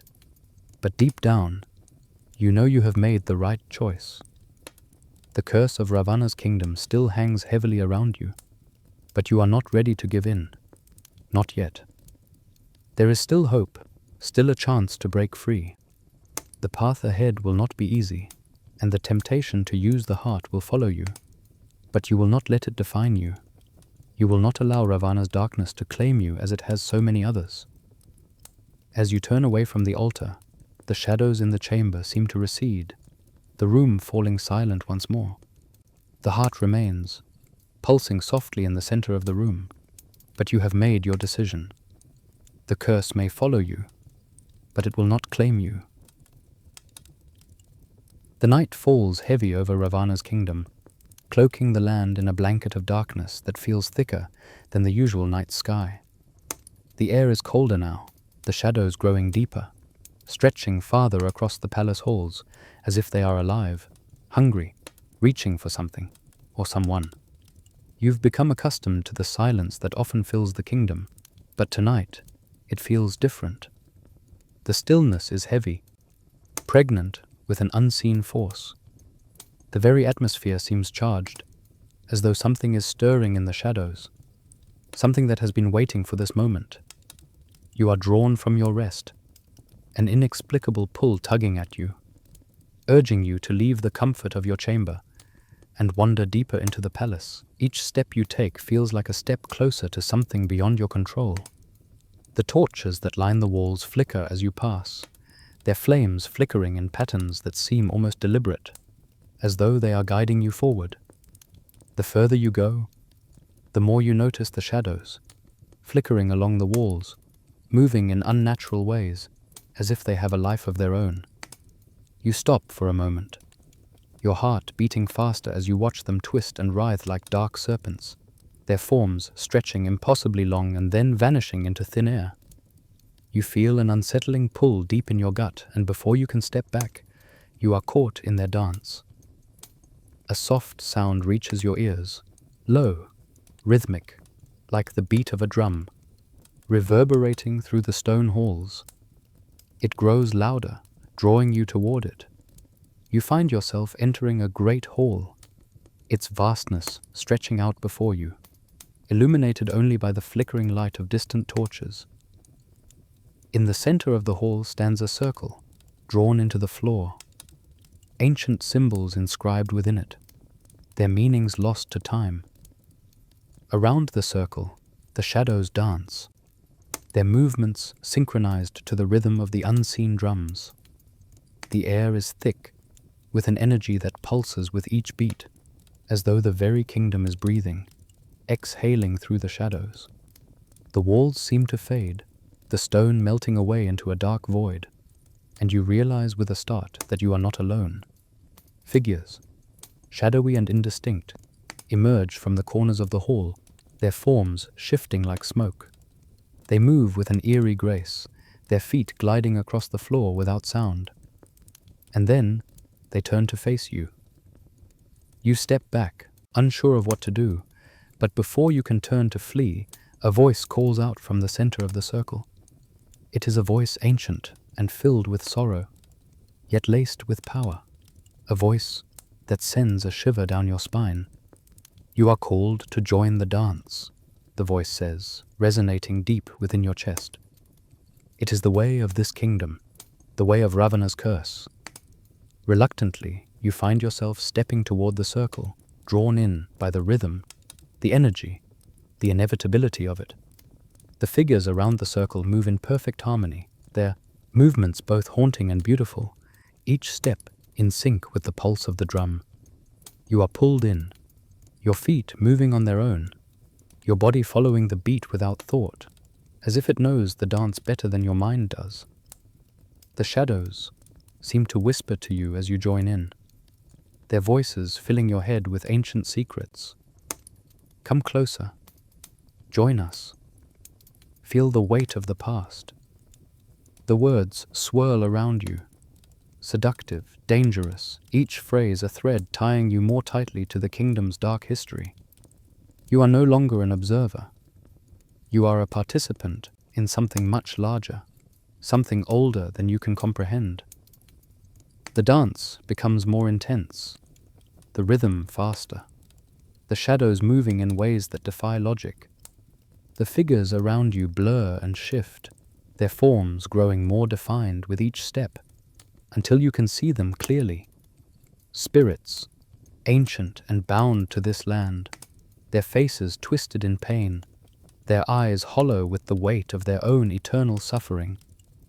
They move with an urgency, as if their very existence depends on the dance, on the ritual that has bound them to this place for centuries. The shadows speak louder now, their whispers filling your mind with images of forgotten truths, of Ravana's dark reign, of sacrifices made to fuel his power, of the countless souls trapped in this kingdom, unable to escape the curse that binds them. With each step you take, the connection deepens, the pull to Ravana's world growing stronger, his presence wrapping around your soul like a tightening coil. You feel the weight of his gaze upon you, the weight of a kingdom that has been shaped by cruelty and ambition. The power of the dance consumes you, pulling you further into the heart of Ravana's curse. You are no longer just a mortal in his kingdom. You are part of the very ritual that sustains it. The boundaries between you and the shadows blur. The dance, becoming a force that drives you forward, urging you to lose yourself in it, to become one with the darkness that has claimed this kingdom. And then, as suddenly as it began, the music stops. The shadows freeze, their forms suspended in time. The drumbeat ceases, and you are left standing in the stillness of the hall, the air thick with an energy that seems to vibrate through your very being. You are no longer sure where the dance ends and you begin. You feel different now, as though a part of you has been irrevocably changed by the ritual. The whispers have faded, but their presence lingers, woven into your mind like a thread that can never be undone. You step back from the circle, your heart racing, but you cannot shake the feeling that the dance has only just begun. Ravana's kingdom, once an unfamiliar and oppressive place, now feels like a part of you, as though the very essence of the land has seeped into your bones. You know now that escaping it will not be as simple as walking away. It will require something far more. The shadows flicker again, and the hall returns to its eerie quiet. But the weight of what you've experienced, the pull of the dance, remains heavy in your chest. The curse has claimed another part of you, and the road to escape Ravana's realm grows more uncertain with each passing moment. The landscape of Ravana's kingdom grows darker as you venture further, each step feeling more like a descent into the heart of its curse. The air is thick, pressing against you with the weight of forgotten histories and lingering sorrows. Yet as you move through the oppressive atmosphere, something pulls you forward, a subtle, magnetic force, urging you to step beyond the veil of the known. In the distance, you notice a river flowing through the kingdom, its waters dark and murky, reflecting none of the beauty or vibrancy that once graced this land. The water seems to move with an unnatural stillness, as though the current is hesitant, reluctant to follow the natural course of time. It is both inviting and ominous, a mirror of the kingdom itself, beautiful yet tainted, tranquil yet troubled. The river is a silent guardian, guarding the borders of Ravana's cursed realm. But it is more than just a body of water. The legends speak of it, tales whispered by the servants, by those who have come before you. It is said that the river carries the souls of the fallen, those who dared to challenge Ravana's reign and were swallowed by the curse of his kingdom. Their souls are trapped in the water, caught between the realms of the living and the dead forever, wandering its currents, unable to find peace. You feel a chill as you approach the water's edge, the whispering of the spirits growing louder in your ears. The current is strong, pulling at your feet, as if it is trying to drag you into its depths. The murky water swirls with dark energy, and despite the palpable danger, you cannot resist the pull. The kingdom itself seems to be urging you forward, as though the river is a test, a final crossing before the true nature of Ravana's domain is revealed. As you step closer, the spirits grow more distinct. They are faint at first, shadowy figures, their forms shimmering in the murky waters, their faces distorted by sorrow, anger, and regret. They reach out to you, their hands outstretched, but their movements are slow, deliberate, as though they are bound by an invisible force. The cold that seeps from the river grows deeper, wrapping itself around your bones. You step into the water. The current is strong, and the cold of the river seems to seep into your very soul. Each step is heavier than the last, and the water presses against you with a force that seems to drag you down, urging you to surrender to its depths. But you fight against it, your feet planting firmly against the riverbed, pushing forward. With each step, the whispers grow louder, voices calling out from the depths, lost souls trapped in the eternal flow of the river. Their voices are low, mournful, but there is an unmistakable urgency in their tone. Remember, they whisper. Remember the past. Remember what was lost. The river grows deeper, and you wade further into its currents. The spirits brush past you, their hands cold and insubstantial, like a chill breeze that lingers too long. You feel them all around you, pressing in from every side, their whispers filling your mind with visions of the past, of lives once lived, of dreams unfulfilled, of battles lost to time. The memories are not your own, but they feel strangely familiar, as if they are speaking to you through some distant, long-forgotten part of your being. You try to focus, to push the overwhelming flood of images from your mind, but they persist. The faces of the fallen rise from the depths, their eyes pleading, their mouths opening in silent screams. You hear their stories, their regrets, their endless longing for release from the curse that holds them bound in the river's current. You realize, with a chilling clarity, that the river is not just a passage. It is a prison, a place where the souls of those who defied Ravana are doomed to drift forever, caught in an eternal cycle of pain and loss. The weight of the river's curse presses on you, but you find the strength to keep moving forward. You are not just walking through the kingdom. You are walking through its history, its pain, its very essence. The souls that surround you seem to grow fainter, their voices fading into the background as you near the center of the river. The water is colder now, the current stronger, pulling at your legs, urging you to give in.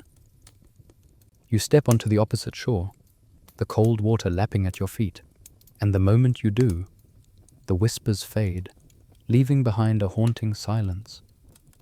The spirits are no longer visible, their presence lingering only in the faint echo of their voices. But as you look back at the river, you realize something profound. You are not the first to have crossed this place.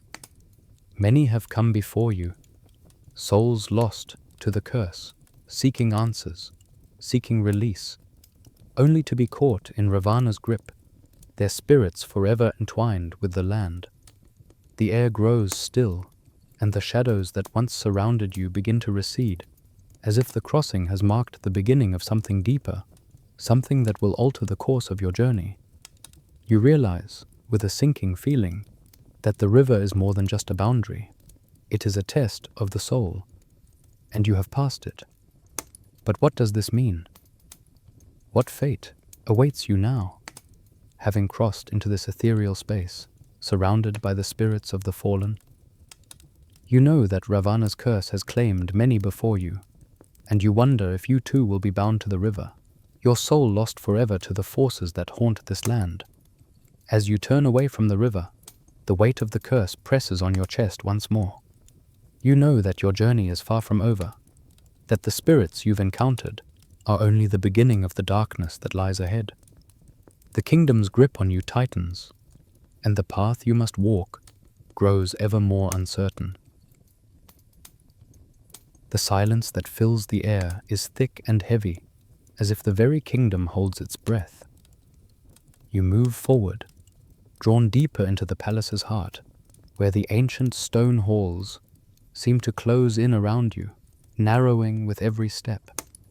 You feel the presence of something immense, something far older than you can comprehend, watching from the shadows. The kingdom is alive with a force so powerful, so suffocating, that it threatens to consume you whole.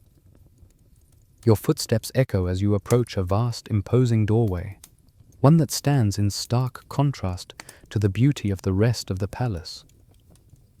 The door is made of dark, weathered wood, its surface carved with intricate symbols and runes that seem to shimmer with a strange, dark energy.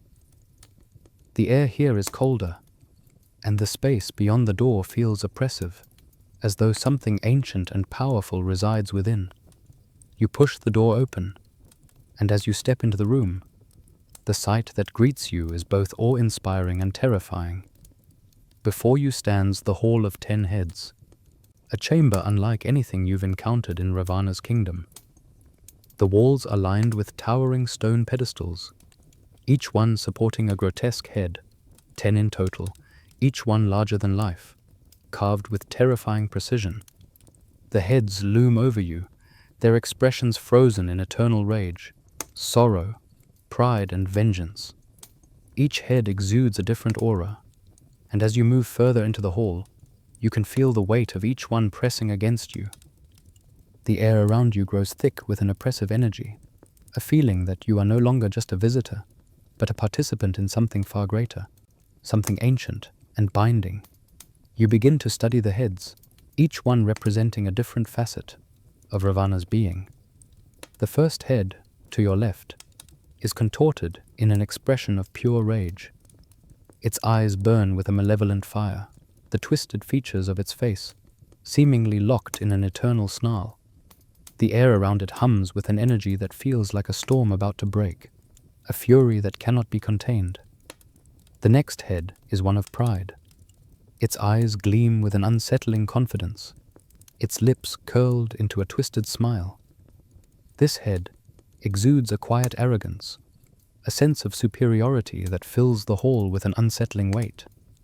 It speaks without words, telling you that Ravana's power was built not only on his strength, but on his belief that he was above all others.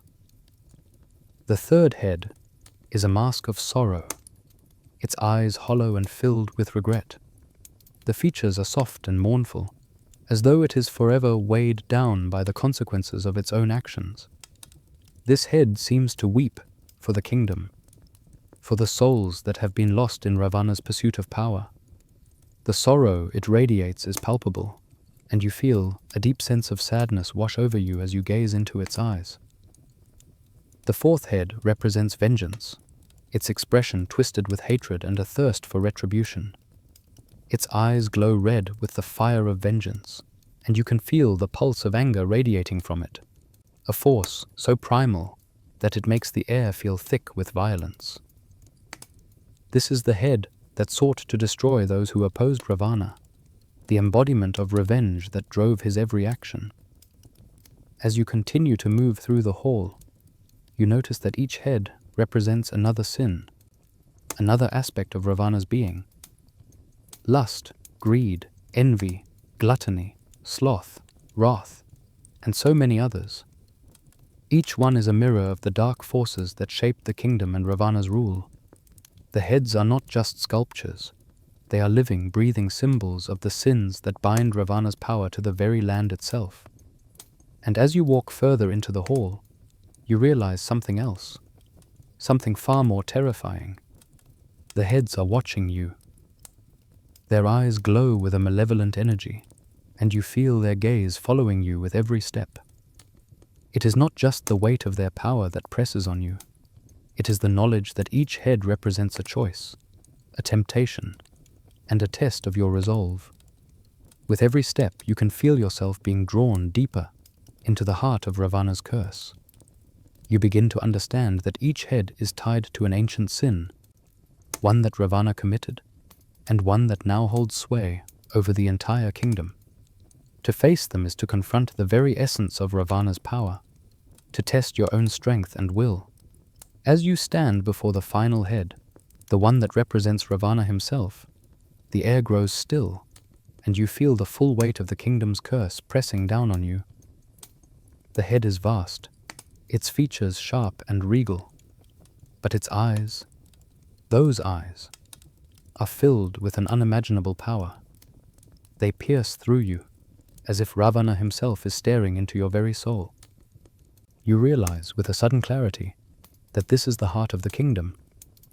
This is where Ravana's power is concentrated, where the very forces that have shaped his reign are kept alive. And as you face the final head, you are forced to confront the truth. Ravana's power is not just in his actions or his strength. It is in the sins he committed, in the darkness he embraced, and in the curse that binds the land together. You are not just facing Ravana's legacy, you are facing your own. Each step forward, each head you pass, is a reflection of the choices you have made and the path you have chosen. The kingdom, the curse, and Ravana's power are not just external forces, they are part of you now. You are caught in the web of Ravana's sins, and escaping it will require more than physical strength. It will require confronting the very darkness within yourself. But as you stand there in the presence of Ravana's 10 heads, you know that you are nearing the end of your journey. The truth is within your grasp, but so is the price. Each step forward will cost you something, perhaps more than you are willing to give. The curse that has bound this kingdom is now yours to break, but the road ahead is fraught with peril, and you wonder if you are strong enough to endure the final test. The air outside the palace is thick with the scent of damp earth and the faint hum of unseen creatures. After navigating the labyrinth of Ravana's cursed halls, you feel the pull to escape the oppressive confines of the palace, to venture into the surrounding jungle that sprawls beyond its walls. The kingdom, with all its darkness and deceit, has begun to suffocate you, and you need to breathe, to find something real. But you are not alone in the jungle. The land here is ancient, and its secrets are guarded by forces that are as old as the curse itself. As you step beyond the palace's boundary, the jungle immediately feels alive, as though the earth itself is watching you. The trees are enormous, their branches thick with leaves that blot out much of the sun, casting long, shifting shadows across the ground. The ground beneath your feet is soft and uneven, the air heavy with moisture. Strange, colorful plants curve toward you as if to touch, their blooms vibrant yet somehow off-putting, as if they're aware of your presence and curious about your intrusion. The silence of the jungle is broken only by the distant rustle of leaves and the occasional call of an unseen creature.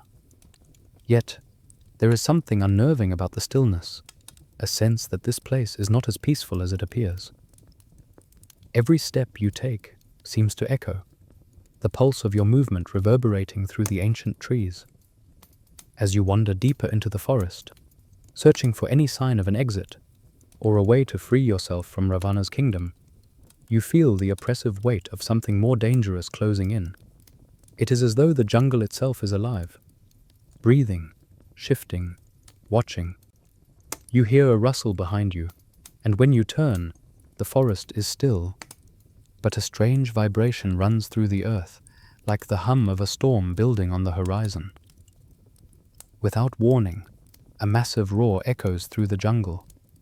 It is not a sound made by any animal you've ever heard. A low, bone-rattling growl that reverberates through the trees, causing the leaves to tremble. The ground shakes beneath your feet and the air grows thick, with the scent of earth and fear. The sound is closer now, unmistakably powerful, and you realize that the jungle is alive with something far more dangerous than mere creatures. Suddenly, through the thick foliage, a massive form emerges, a beast like nothing you have ever seen before. Part lion, part serpent, its body ripples with strength, the scales on its back glistening in the dim light. Its massive paws dig into the earth as it moves forward, its eyes glowing with a malevolent intelligence. Its serpent tail flicks behind it, sending a trail of energy through the air, and its roar sends a shockwave of fear through your chest. The creature is not just a beast, it is something ancient, something bound to the very essence of this place. You instinctively step back, your heart pounding in your chest. The beast's gaze locks onto you, its eyes narrowing with intent. You realize with a sinking feeling that you are not just trespassing in its territory, you are being judged. The creature is not here to kill you, it is here to test you. The beast growls again, its mouth opening wide to reveal rows of razor-sharp teeth. Its voice is a low rumble, like the growl of a lion but imbued with something older, something darker. You wander in the land of Ravana, seeking to escape what you cannot comprehend, it says, its voice deep and resonant. But this kingdom is not one you can leave so easily. You must prove your worth if you wish to survive. You freeze, the words sinking into your mind like a weight. What must I do, you ask, your voice steady, despite the fear creeping up your spine. The beast steps closer, its massive form looming over you, and you feel the ground beneath your feet tremble with its every movement. You must face your fear, it replies, its voice dripping with ancient power. The fear that binds you to this land. Only by confronting it will you be freed from Ravana's curse. Only then will you be able to escape. Before you can respond, the beast lunges forward, circling you with a grace that belies its immense size. You try to keep your distance, but the jungle around you feels like it's closing in. The trees are no longer friendly. They seem to bend and twist, their branches reaching toward you like hands. The beast moves with speed and precision, forcing you into a trial you cannot escape. Face your fear, it repeats, its voice an unrelenting command. Face what lies inside you, what you've kept hidden. Only then can you be free. The creature paces, its gaze never leaving you. The air crackles with tension as you realize what it means. This trial is not just a physical test, it is a mental and emotional one. The beast is not just guarding the jungle, it is a manifestation of your own fears, your own inner darkness, the very things that Ravana's curse has brought to the surface. As the beast circles you, the shadows in the jungle grow longer, the whispers growing louder in your mind. You feel the weight of your past, your regrets, your failures closing in on you. The creatures of the jungle seem to move with purpose, their eyes glowing with an eerie light, reminding you of every mistake you've ever made. The fear that you have tried to suppress comes rushing forward, threatening to overwhelm you. You take a deep breath, steadying yourself. You realize that this is the heart of Ravana's curse, that the kingdom is not just a physical place. It is a reflection of your own fears, your own unresolved past, and the only way to survive is to face them. You must confront the fear that has tied you to this land, accept the darkness that lurks within, and find the strength to fight back against it. The beast watches, waiting for you to make the first move. It is not just a challenge to survive physically, it is a test of your spirit. The real battle is not against the beast itself, but against the fear it represents. And as the shadows close in and the jungle whispers around you, you realize that only by conquering this trial will you have any hope of escaping Ravana's kingdom. The jungle surrounding Ravana's kingdom seems endless, its secrets buried beneath layers of ancient trees and shadowed paths. You've traveled far, through the dense undergrowth and past the looming creatures of the forest. But it's when you venture deeper, beyond the edges of the known, that you uncover something hidden, something that has remained untouched for centuries. It's there, in the heart of the kingdom, that you find them. The witches of Lanka. The air grows thick with an unnatural stillness as you approach the clearing, a sense of ancient power hanging heavy in the air. The path ahead becomes narrow, the trees closing in around you, their branches twisting like gnarled hands reaching for the sky. The deeper you go, the more oppressive the atmosphere becomes, as though you are entering a space where time itself has been forgotten. The forest hums with dark energy, a whisper in the wind, and then you see them, standing in the center of a stone circle, their eyes glowing faintly in the twilight. The witches are not like the mortal women you have encountered in Ravana's kingdom. These women are ancient, their features both mesmerizing and eerie, their forms shrouded in dark robes that seem to shimmer with an inner light. They move with a quiet, practiced grace, their eyes fixed on you as if they have been waiting for this moment. Their presence is undeniable, an ancient power, as old as the curse that has twisted the land, flows through them. At the center of the circle stands an altar, covered in symbols and runes, its surface etched with dark magic that seems to pulse with life. The witches stand around it, chanting softly in a language you do not understand. The air around them crackles with energy, and you feel a shiver run down your spine as their gaze turns to you.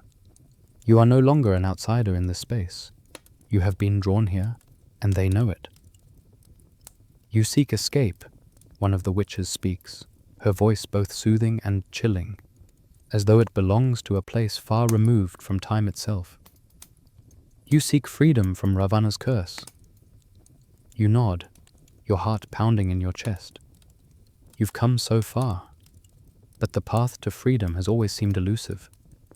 These witches, bound by their service to Ravana, could hold the key to your escape, or they could be the very force that traps you in this cursed realm forever. The witch continues, her gaze piercing. "We can help you," she says, her words smooth like silk, "but nothing comes without a price." You hesitate, sensing the weight of her offer. The witches are bound to Ravana, cursed to serve him, and their magic has been shaped by his will. You know that nothing in this kingdom is free, not even the help of those who walk in the shadows of Ravana's power. "What must I do?" you ask, your voice steady but filled with uncertainty. The witch smiles, and it is a smile that sends a chill through your entire being. "You must solve our riddle," she says. "Answer it correctly, and we will help you escape. Fail, and you will become part of this place, bound by the same curse that has claimed so many before you."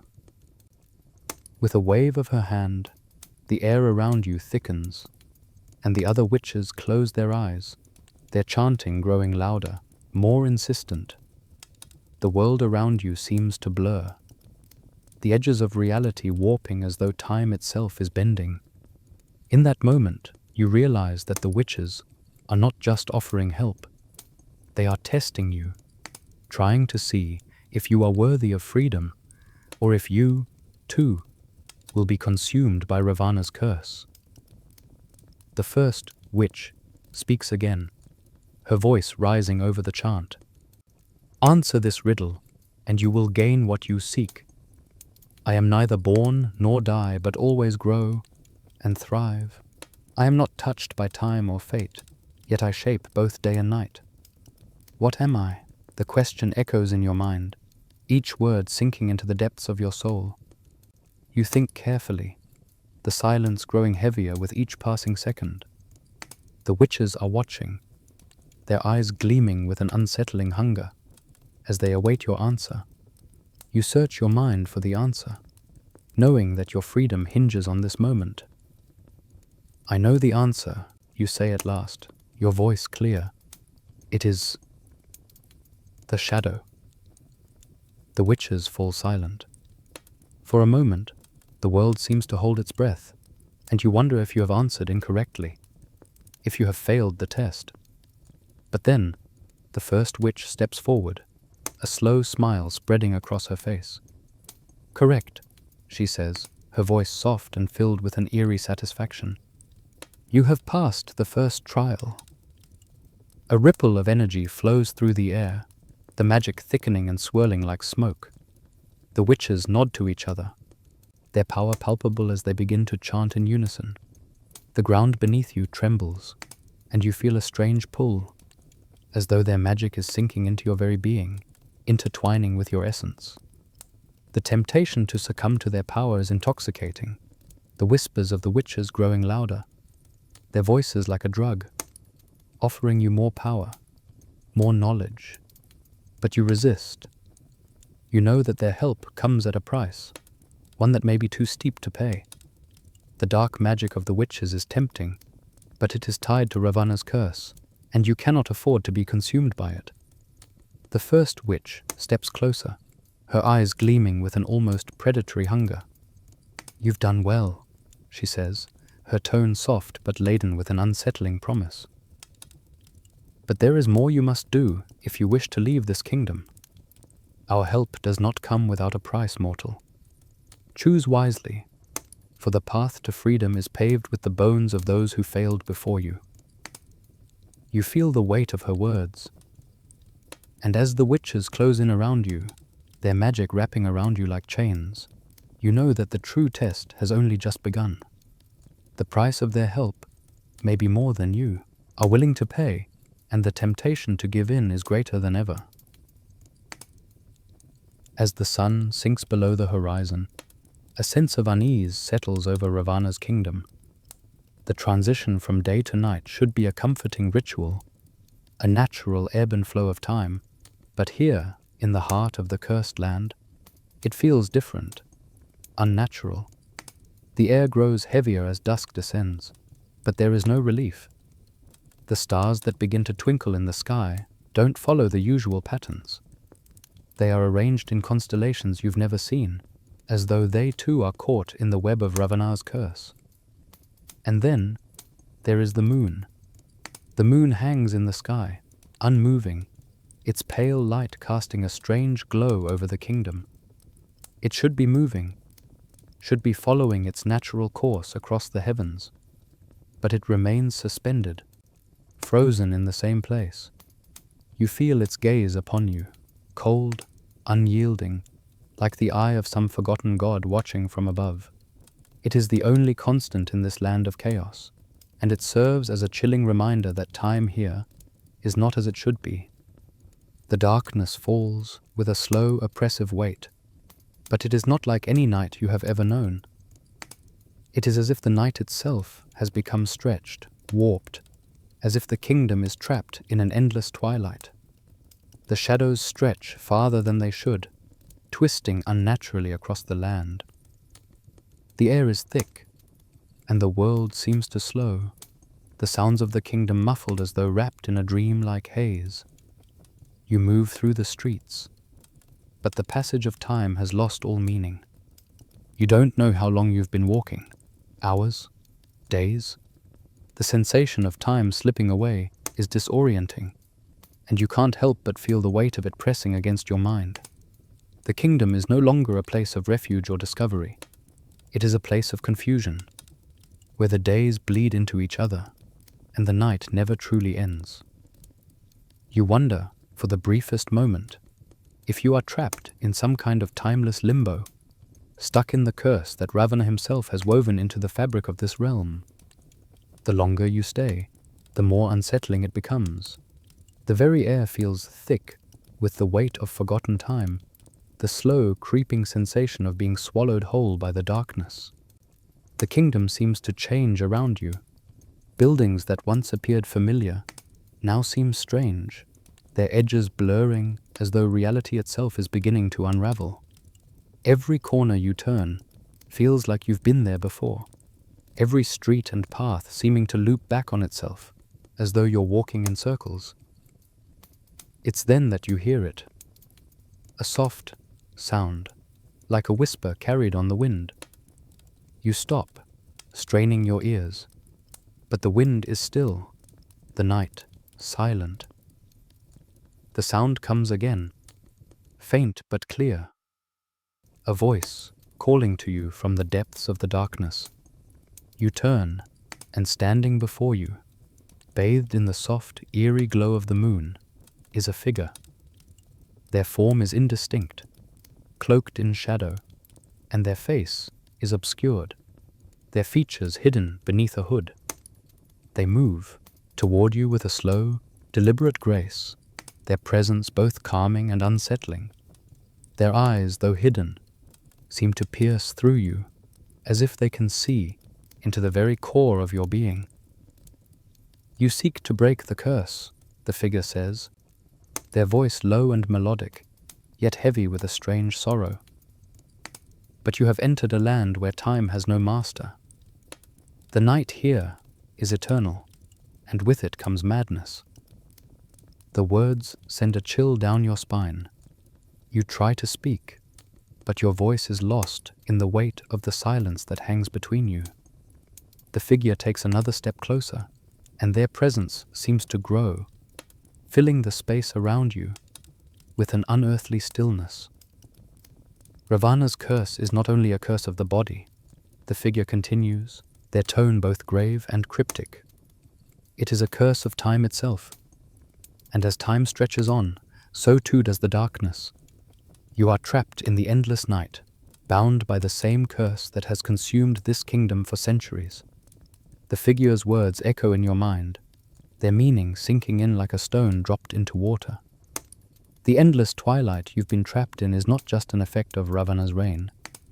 It is a manifestation of his curse, an unbroken cycle that keeps the kingdom forever trapped between day and night, between life and death. The figure steps closer, their eyes glinting from beneath the hood. You are not the first to wander these lands, seeking escape. Many have come before you, but none have left. Time slips away, and with it hope. The curse of Ravana is eternal, and those who enter are doomed to suffer the same fate. A shiver runs down your spine as you realize the full weight of their words. The kingdom is not just cursed, it is caught in an endless cycle of night, an unyielding twilight that bends the very fabric of reality. The time you've spent here, how long has it been? Days? Weeks? It's impossible to tell. The rules of time have been twisted by Ravana's curse, and now, you too are caught in its grip. The figure raises their hand, and a strange, ethereal glow surrounds them. You cannot break the curse without first understanding it. You must confront the darkness that has seeped into every corner of this place. Only then will you find the path to freedom. The figure's words hang heavy in the air as the shadows around you grow darker, stretching toward you with an almost predatory hunger. You can feel the weight of the curse pressing on your chest, the pull of the endless night closing in, threatening to consume you. As the figure begins to fade into the darkness, they leave you with one last cryptic message. The night may seem endless, but it is only as long as you allow it to be. Find the light within you, and the night will cease to be your prison. The figure vanishes into the shadows, leaving you standing alone, surrounded by the oppressive, eternal darkness of Ravana's kingdom. You realize that the time for running is over. To escape, you must face the darkness within yourself, break the curse that binds you, and find a way to restore the balance of time. The night may never end, but the path forward lies in your ability to confront the truth that Ravana has hidden away for centuries. As the endless night presses on, The weight of Ravana's curse becomes suffocating. The kingdom seems to distort around you, its boundaries blurring with each passing hour. It is a place suspended in time, where nothing is as it should be, and everything is a reflection of Ravana's influence. The air is thick with the lingering echoes of his power, and you find yourself drawn deeper into the heart of the palace, seeking answers, seeking a way out. It is in the inner sanctum of the palace that you discover the mirror, hidden in a chamber so quiet. It feels as though it has been forgotten by time itself. The door creaks open as you step inside, the room dimly lit by the soft glow of candles that flicker along the edges of the walls. The air is cool, but there is a sense of heaviness here, as if the room itself is burdened by an ancient presence. In the center of the room stands the mirror. It is no ordinary mirror, its surface dark and impossibly smooth, with ornate carvings along the frame, symbols you don't recognize glowing faintly in the dim light. As you step closer, you notice something strange. It does not reflect your image. Instead, the surface of the mirror shifts, showing only fragmented images, glimpses of something much larger, much darker than anything you have seen before. The mirror is not showing you yourself. It is showing you something far deeper, something far more dangerous. As you stand before it, the images begin to shift, coalescing into a vision of a man, a king, a being whose power pulses through the very fabric of the mirror. Ravana. The first vision that unfolds is of Ravana's rise to power.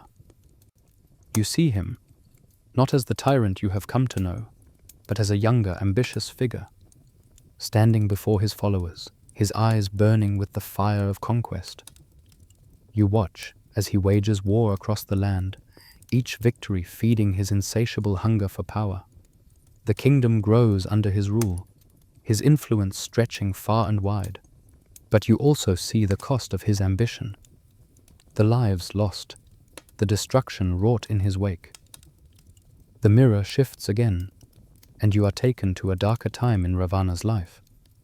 You see him standing before a great altar, performing a ritual that is both beautiful and terrifying. His hands are raised to the heavens, and you see the faces of the gods, their expressions, both reverent and fearful. Ravana's voice echoes in your mind, his words a declaration of his desire for immortality, for power that transcends the mortal realm. In his pursuit of godlike strength, he sacrifices something precious. His humanity, his soul, it seems, becomes twisted, bound to the very curse that now holds his kingdom in its grasp. As the mirror shifts again, the vision becomes darker, more chaotic. You see Ravana standing alone in the center of his kingdom, his body twisted with the weight of the sacrifices he has made. The people around him, once loyal, once devoted, are now broken, their spirits drained by the price of his immortality. You feel his pain, his regret, his loneliness, all seeping through the mirror like a poison. He is a god, yet he is also a prisoner of his own desires, trapped in a never-ending cycle of power and suffering. But as you continue to gaze into the mirror, you begin to see something even more disturbing, a vision of yourself. The reflection shifts, and now you are the one standing before Ravana's throne, the weight of his curse pressing down on your shoulders. You are no longer a stranger in this land. You are part of it, bound by the same darkness that has consumed him.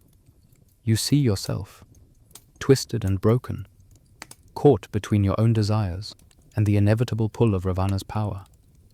The vision grows darker, the reflection of your own face turning hollow, your eyes empty with regret and sorrow. The longer you look, the more the mirror seems to consume you, its images wrapping around your mind, blurring the lines between the past, the present, and the future.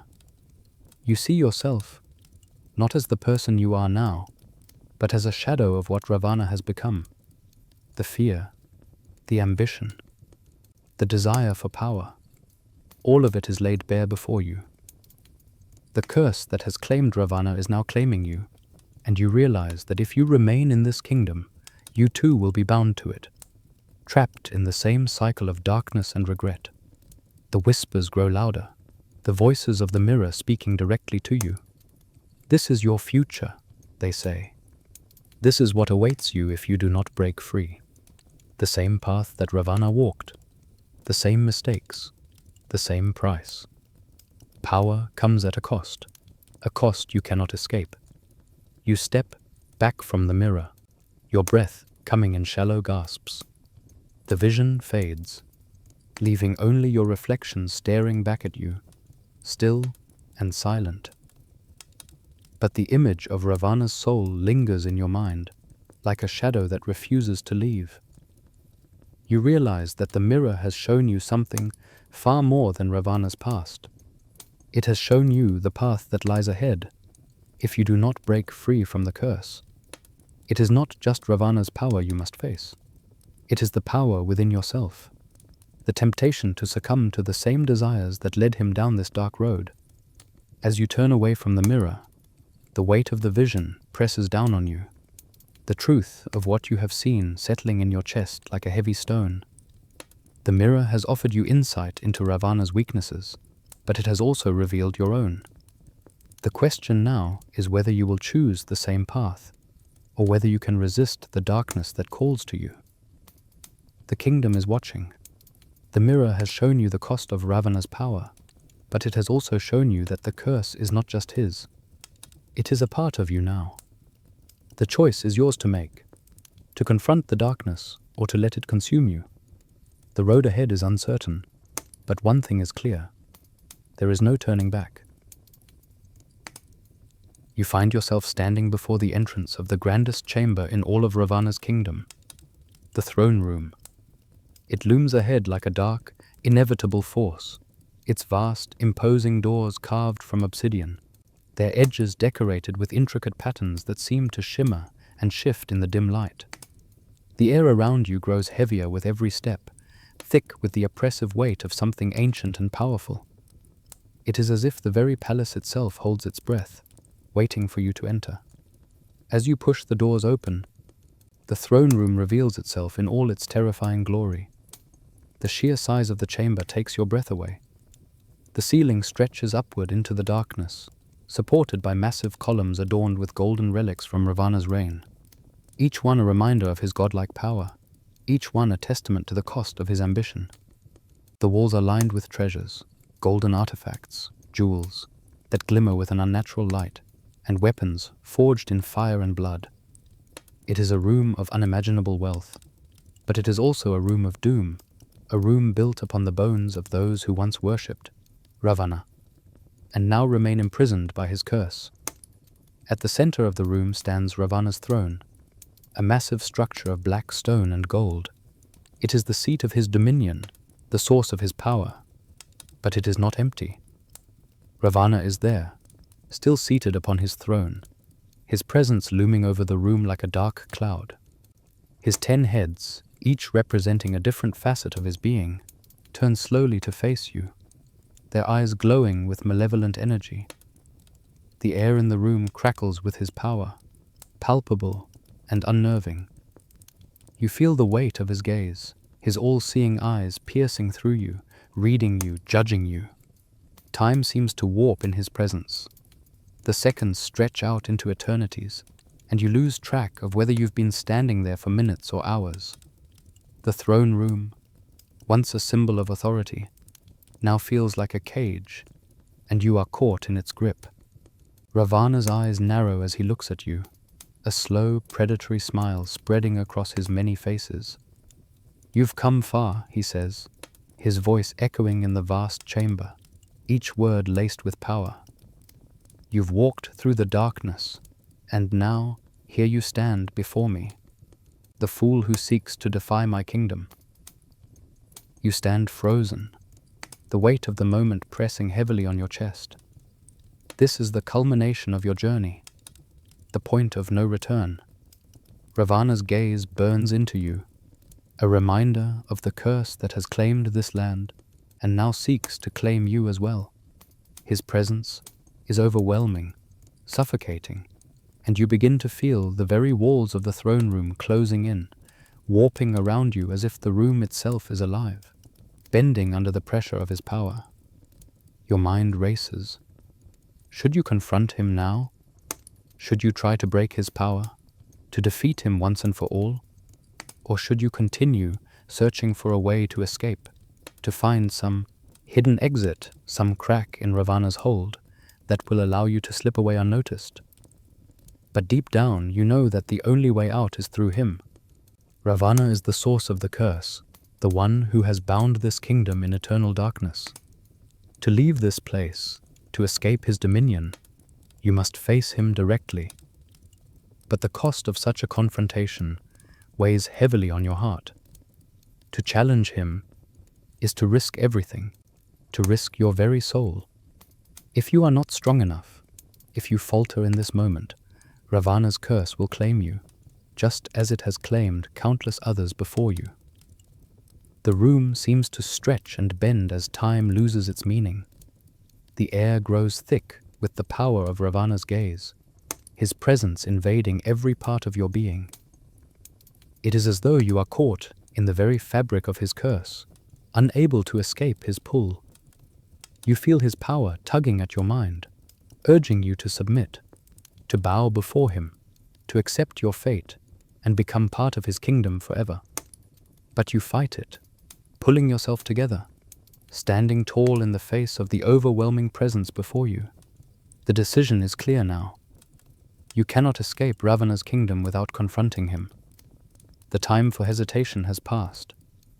Ravana's smile widens, sensing the shift within you, the resolve that has solidified in your heart.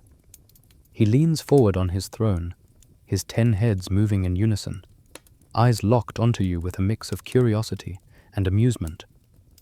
"You believe you can defeat me?" he asks, his voice like thunder in the chamber.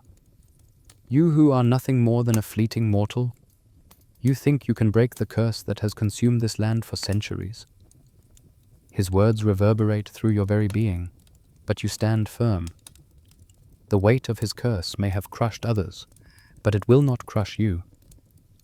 The desire for freedom, for release from this eternal darkness, burns bright within you. You have come too far, faced too many trials, to turn back now. "Ravana," you say, your voice steady despite the growing tension in the room. "Your reign ends here. I will not be another soul trapped by your curse. Your kingdom ends with me." The air crackles with an energy so intense that you can feel it in your bones. The walls of the throne room seem to pulse, the very room shifting as Ravana's power begins to rise, a wave of dark energy sweeping through the chamber. You know that this is it, the final confrontation, the moment where the fate of Ravana's kingdom and your own will be decided. But as the room swirls with power, you realize that facing Ravana is not just about defeating him physically. It is about breaking free from the darkness that has claimed you, from the temptation of his curse that has followed you throughout your journey. It is about reclaiming your soul, your will, and your freedom. You take a step forward, ready to face whatever comes next. Ravana's eyes narrow, and for the first time there is a flicker of something, fear perhaps, behind his gaze. He realizes that you are not just a mortal anymore. You are a force to be reckoned with, and you will not be ruled by him. The kingdom holds its breath as you stand before Ravana, knowing that the battle ahead will be unlike anything you have faced. This is the moment of truth, the moment where your destiny will be shaped. The end of Ravana's reign begins now. The throne room fades into darkness as Ravana rises from his seat, his many heads shifting and swirling around you, their eyes glowing with an ancient malevolence.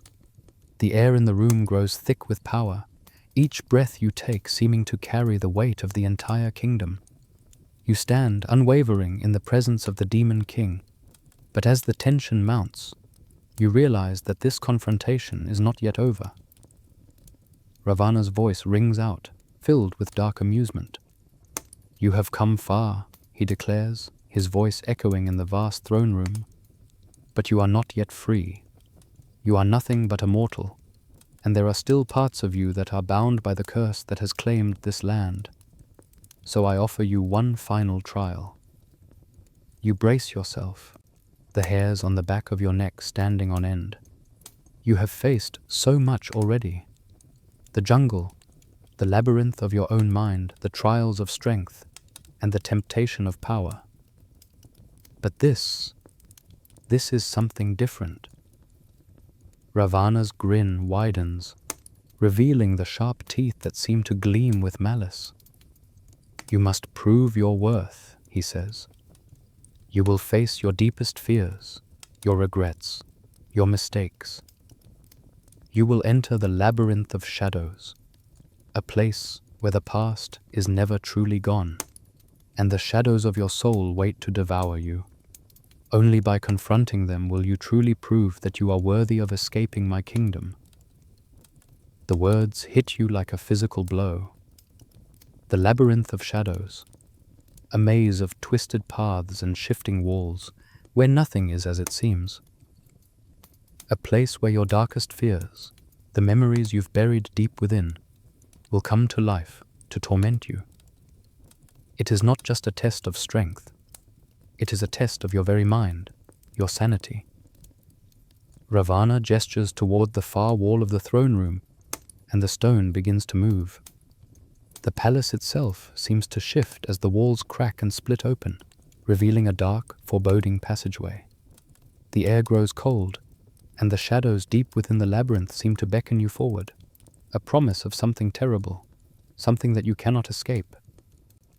Enter, Ravana commands. Prove that you are worthy of breaking the curse. But remember, you cannot outrun your past. You can only face it. With a final glance at the throne room, you step into the labyrinth. The walls close in behind you, and for a moment, you are plunged into darkness.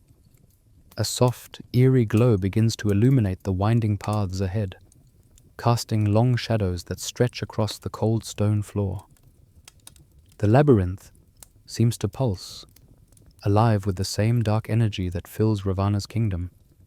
The air is thick with the scent of damp earth and stale memories, and the walls shift and writhe as though they are conscious of your presence. You take your first step, the sound of your footfall muffled in the oppressive silence. The path ahead splits into two, and you hesitate. The labyrinth is not just a maze of physical barriers. It is a reflection of your own mind, a twisted version of the fears and regrets that have followed you through your life. You can feel the weight of your choices pressing down on you, the uncertainty of what lies ahead. But you must move forward.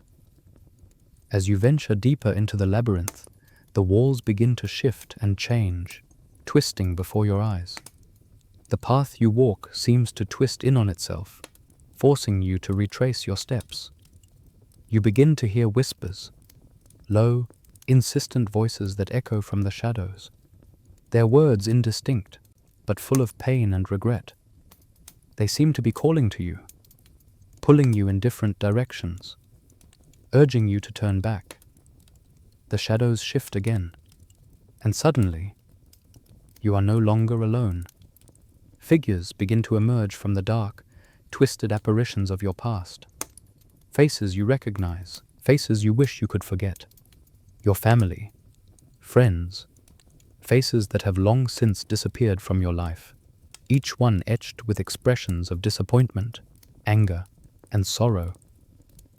They speak, their voices layered with accusations and regrets, and each word strikes at the heart of your own guilt. "Why did you leave us?" one figure asks, its voice cracked with emotion. "Why didn't you fight harder?" The words cut deep, and you feel a wave of shame wash over you. But you force yourself to breathe, to push back the rising tide of emotion. You cannot let it consume you. Not here, not now. This is the trial, the test that Ravana has set before you. These fears, these regrets, they are not real. They are the shadows of your past, and you must face them. As you continue down the twisting paths of the labyrinth, the apparitions become more vivid, more real.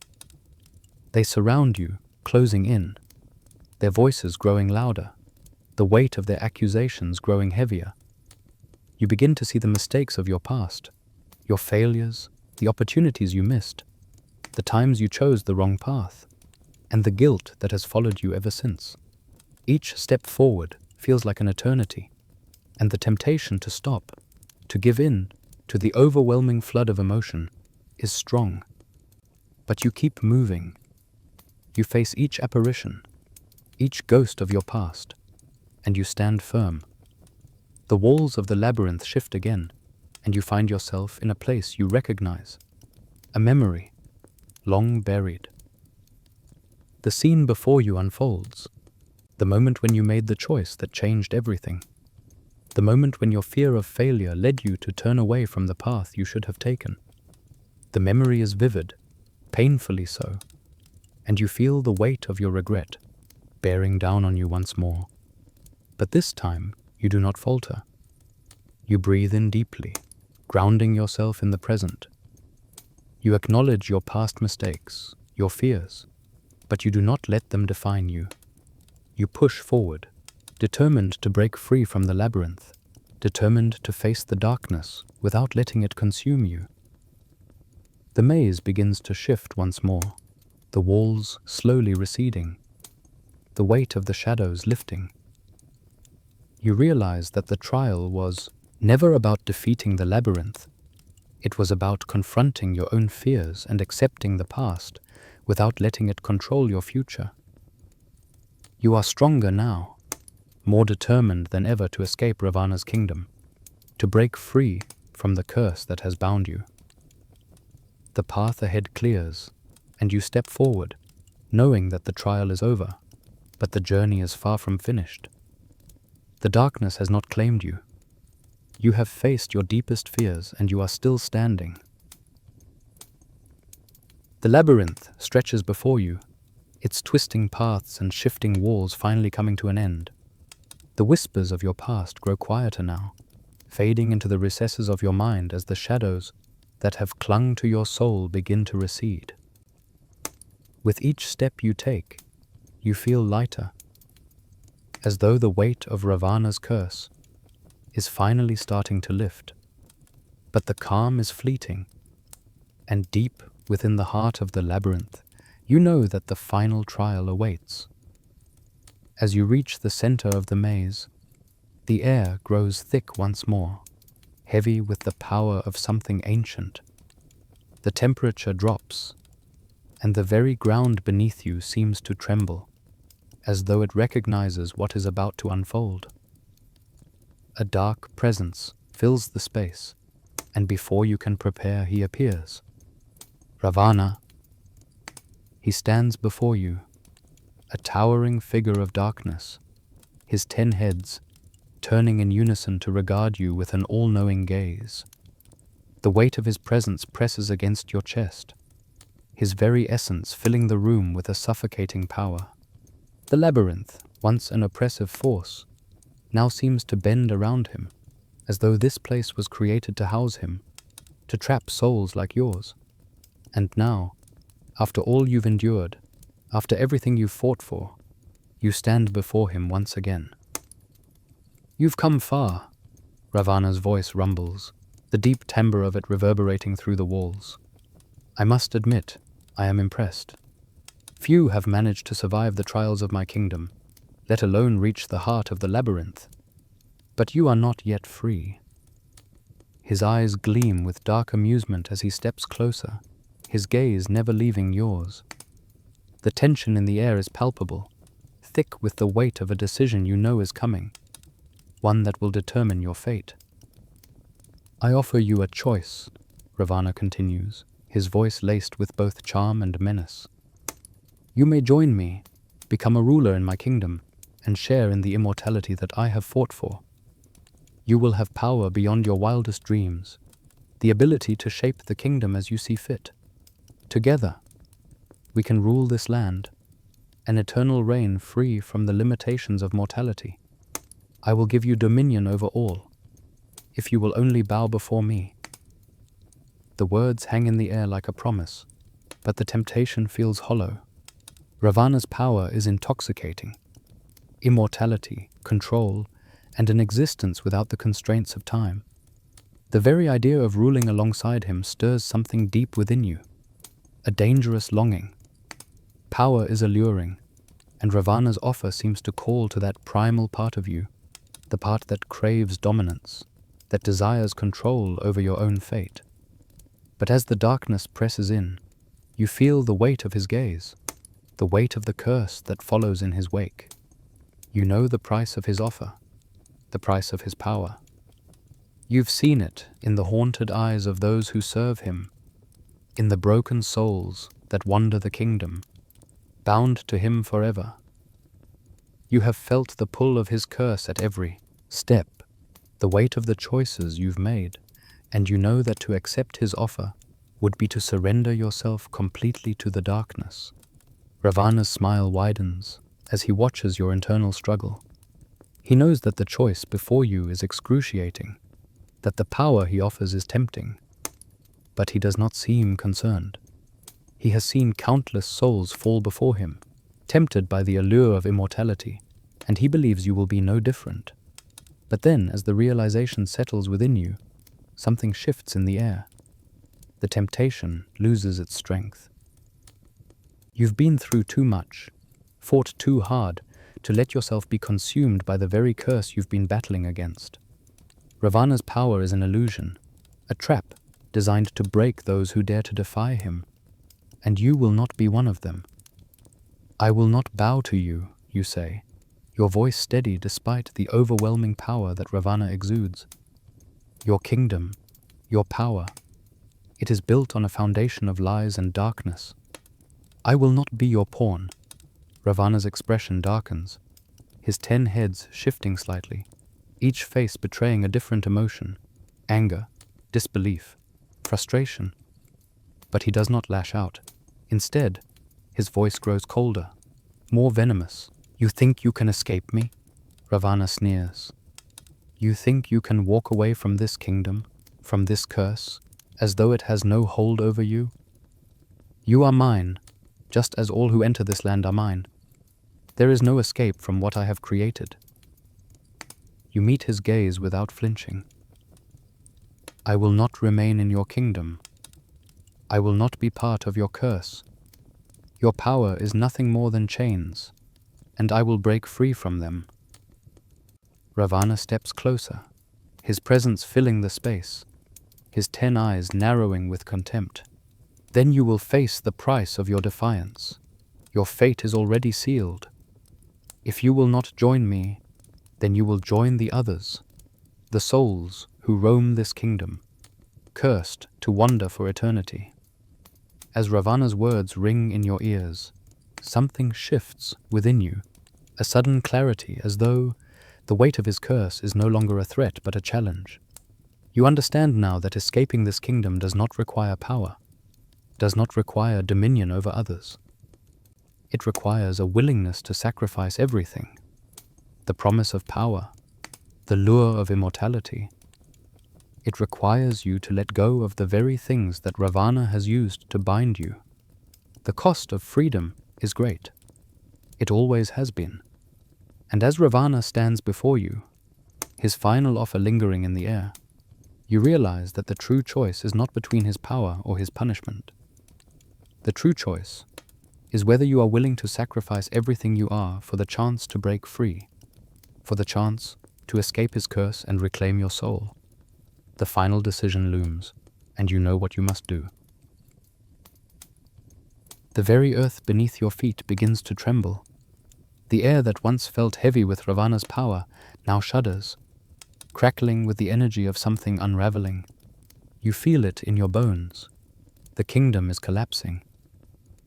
Ravana's grip on this land, once so firm and unyielding, is weakening, and the very fabric of the kingdom begins to tear apart. The palace walls shift, the ground cracks, and the air seems to ripple with a dark energy that threatens to consume everything.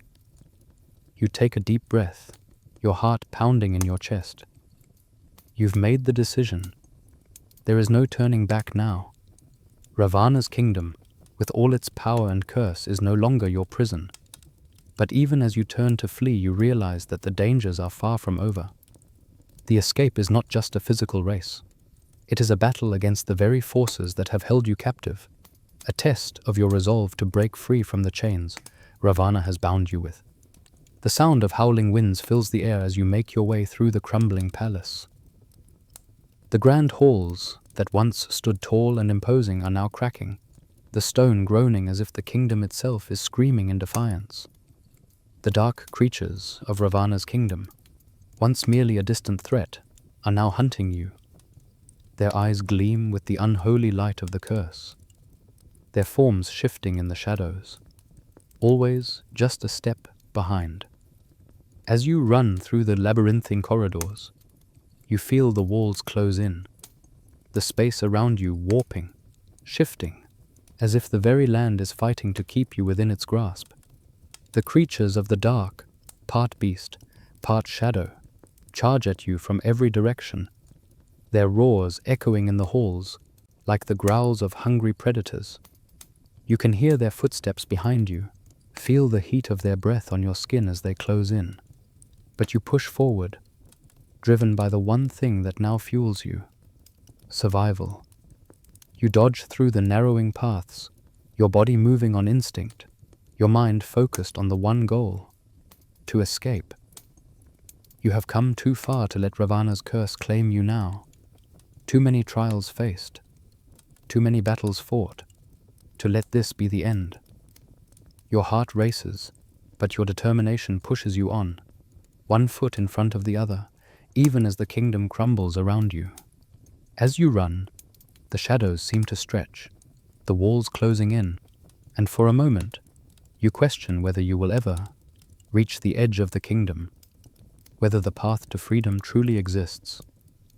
But then, you spot it, the faintest glimmer of light in the distance.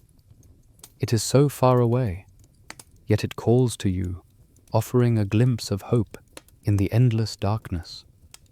The edge of the kingdom, the threshold between the cursed land and the realm of the living. The creatures behind you grow louder, their snarls and growls echoing, but you do not slow your pace. The path before you is treacherous, rocks are falling, the ground shaking beneath your feet, but you push forward, each step filled with a growing sense of urgency. The light grows brighter, and you realize that you are on the precipice of something greater than escape. You are on the verge of freedom. But as you draw closer, the world around you begins to distort. The fabric of the kingdom unravels more rapidly now, the once stable ground buckling beneath you. The air is thick with tension, the very reality of Ravana's realm beginning to fracture as the curse falters in the face of your defiance. The sky above, once a constant presence, seems to ripple and shift, like the surface of water disturbed by an unseen force. Then, just as you are about to reach the threshold, you are stopped, frozen in place. A figure appears before you, blocking your path. It is Ravana, standing tall and immovable, his 10 heads turning toward you with a mixture of rage and disbelief. His presence is overwhelming, the very essence of the curse that binds this kingdom. "You think you can leave?" he booms, his voice shaking the ground beneath you. "You think you can escape what I have created? You are mine. You will always be mine." You stand before him, feeling the weight of his gaze on you, the oppressive power of his curse pressing down on your soul. But you do not flinch. You have come too far to turn back, and you know now that the battle is not just against Ravana. It is against the darkness that has claimed this land and all who enter it. You cannot stay. You will not stay. With every ounce of strength left in you, you take a step forward, not toward Ravana, but toward the light, the edge of the kingdom. The figure before you, Ravana's form, begins to distort, his image flickering as if the very essence of his being is coming apart at the seams. His curse is crumbling, and with it, his control over you. You have broken free. But as you make that final step, the world shifts one last time. The darkness of Ravana's kingdom reaches out, trying to pull you back, to claim you once more. You feel the weight of the curse pressing against you, the temptation to return, to accept Ravana's offer, to remain in this land of power and darkness. But you resist. You are no longer bound. The ground beneath you cracks open, and the light ahead grows blinding. You leap forward, past Ravana, past the crumbling remnants of his kingdom. The shadows reach for you, but you are faster now, stronger than you've ever been. With one final desperate push, you cross the threshold, and the world explodes in light. You collapse to the ground, the air around you cool and fresh, the weight of the curse finally lifting from your shoulders. The light of the living world surrounds you, and as you breathe deeply, you realize you have made it. You are free. Ravana's kingdom lies behind you, a dark memory, a place you will never return to. But the journey is far from over. The escape was not just physical, it was a battle of the soul. And as you rise, feeling the full weight of what you've endured, you understand that freedom comes at a cost. The kingdom, the curse, will never fully leave you, but you have faced it, and you have won. You stand, breathless and disoriented, on the edge of Ravana's kingdom, your heart pounding with the exhilaration of escape. The kingdom, once so vivid in its oppressive beauty, now lies behind you, nothing more than a fading memory in the distance. The curse that held you captive has begun to unravel, the darkness of Ravana's realm retreating with each passing moment. But as the weight of the curse lifts, you find yourself in a place you do not recognize, a liminal space suspended between realms. The land around you is barren, desolate, a place where the air is thick with silence. The ground beneath your feet is cracked and uneven, stretching endlessly in all directions. The sky above is a strange, muted gray, casting no warmth, only a chilling light that does nothing to soothe the emptiness that surrounds you. The landscape is neither of the living nor the dead, but something in between, a realm of uncertainty and endless wandering. You pause, taking in your surroundings, trying to make sense of where you are.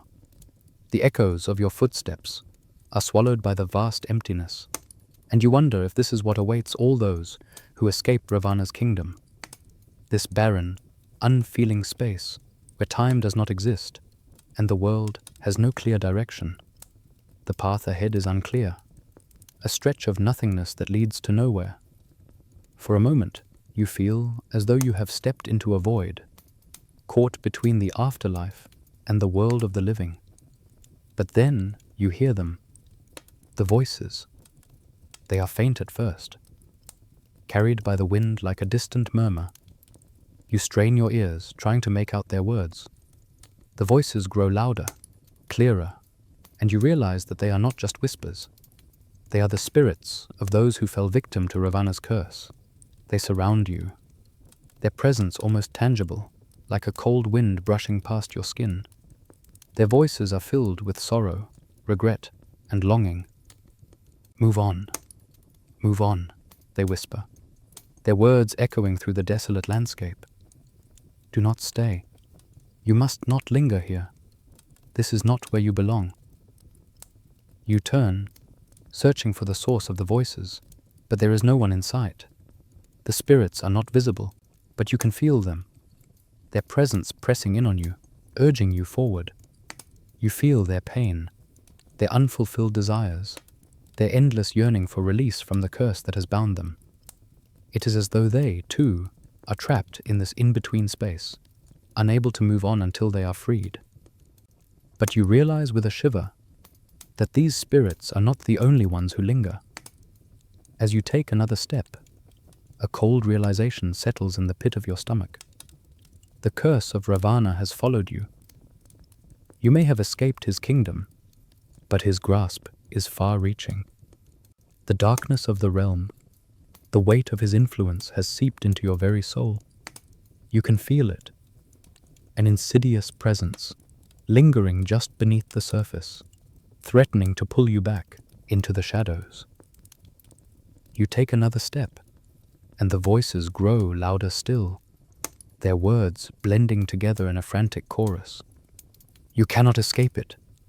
You cannot outrun the curse. You stop, panic rising within you. The spirit's voices are not just warnings. They are a reflection of your own fears, your own uncertainties. You have freed yourself from Ravana's kingdom, but the curse that binds you to it is not so easily broken. You feel it pulling at your soul, tugging you toward the darkness once again. You belong to Ravana, the voices whisper, their words chilling you to the core. His curse has claimed you. You cannot run. The weight of their words presses down on you, and for a moment, you wonder if they are right. Is there any way to truly escape the curse? Or are you doomed to wander this desolate land forever, a lost soul trapped between the living and the dead? You have faced Ravana's trials, confronted his power, and broken free from his kingdom. But now you face something far more insidious. The lingering shadow of his curse, the mark it has left on you. The realization hits you hard. You must find a way to break the curse completely, to free yourself from Ravana's influence once and for all. You cannot remain here, in this liminal space, trapped between worlds. You must find a way to move on, to reclaim your place in the living world. The spirits may offer guidance, but they cannot help you fully.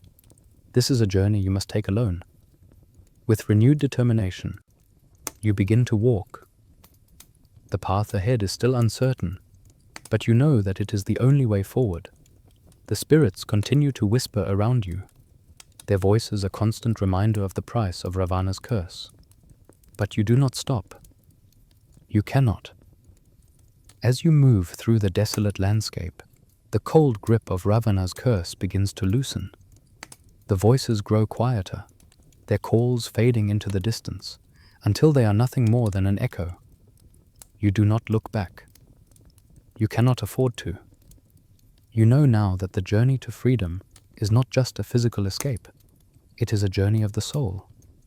You must sever the ties that bind you to the darkness, confront the remnants of Ravana's curse that still linger within you, and find your way back to the light.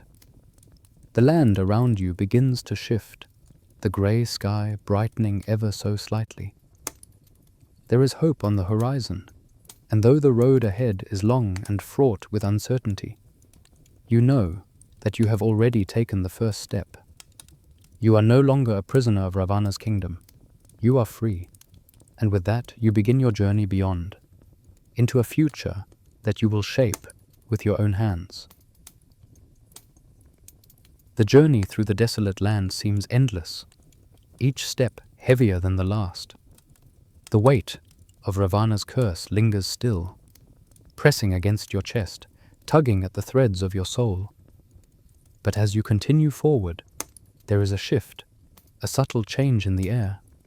The land begins to change, the grey skies starting to break apart, revealing a soft light in the distance. You feel something stir within you, a faint spark of hope, and for the first time since you entered this realm, you feel the pull of peace. The air grows lighter as you move forward, the oppressive darkness lifting with each step. The barren landscape gives way to a more serene and tranquil place. It is a resting place, a peaceful, sacred ground where the souls of the lost are laid to rest. The terrain softens beneath your feet, and you find yourself walking through a field of tall grasses, their tips swaying gently in the breeze. A soft golden light glows on the horizon, casting everything in a warm, comforting hue. This place feels different from the oppressive darkness of Ravana's kingdom. It is calm. It is soothing. The ground beneath you is soft and green, the scent of fresh earth and flowers filling the air. The landscape is dotted with stones, each one etched with ancient symbols, markers of souls who have passed. You walk further, and the soft glow of the light becomes brighter, leading you to the threshold of a grand stone structure, a tomb perhaps, or a sanctuary where the spirits of the lost find peace at last. As you approach the threshold, a strange sense of relief washes over you. For the first time, you feel like you've reached the end of your journey, a place where the burdens of Ravana's curse can finally be lifted, where your soul can rest and be free from the weight of what has haunted you. You step forward, ready to leave behind the endless suffering, the endless searching. But as your foot crosses the threshold, you feel a sudden, powerful presence, a force that stops you in your tracks. The air grows still, and a deep, resonant voice echoes from the shadows of the resting place. Not yet, the voice rumbles, ancient and filled with both sorrow and authority. You are not yet free. From the shadows emerges an ancient being, an entity of immense power and wisdom, standing tall and imposing.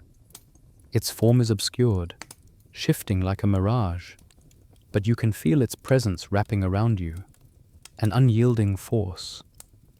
It seems to be made of the very earth itself, its body swirling with the energy of time and space. Its eyes, if they can be called eyes, glow faintly, and they pierce through you with an intensity that chills your very soul. You have traveled far, the being continues, its voice like the echo of eternity itself. But you have not yet completed the final trial. You stand at the threshold of release, but there is a price, one that no soul should have to pay. The air around you grows heavy again, the peaceful light, fading into something more somber. The being steps forward, its presence both comforting and suffocating. You realize that this is no ordinary being. It is a keeper of souls, a guardian of the resting place, and it holds the power to offer you a final release from Ravana's curse. You seek peace, the being says, but peace comes at a great cost. To break free from Ravana's curse, to leave behind the kingdom that has claimed your soul, you must give up everything. Your memories, your identity, your past. Everything that makes you who you are will be erased. You will be free, yes, but you will never remember the life you lived. You will never recall the journey that brought you here. You will be a blank slate, an existence without the weight of your past, but also without the things that shaped you. The words hang in the air, the gravity of them sinking into your chest.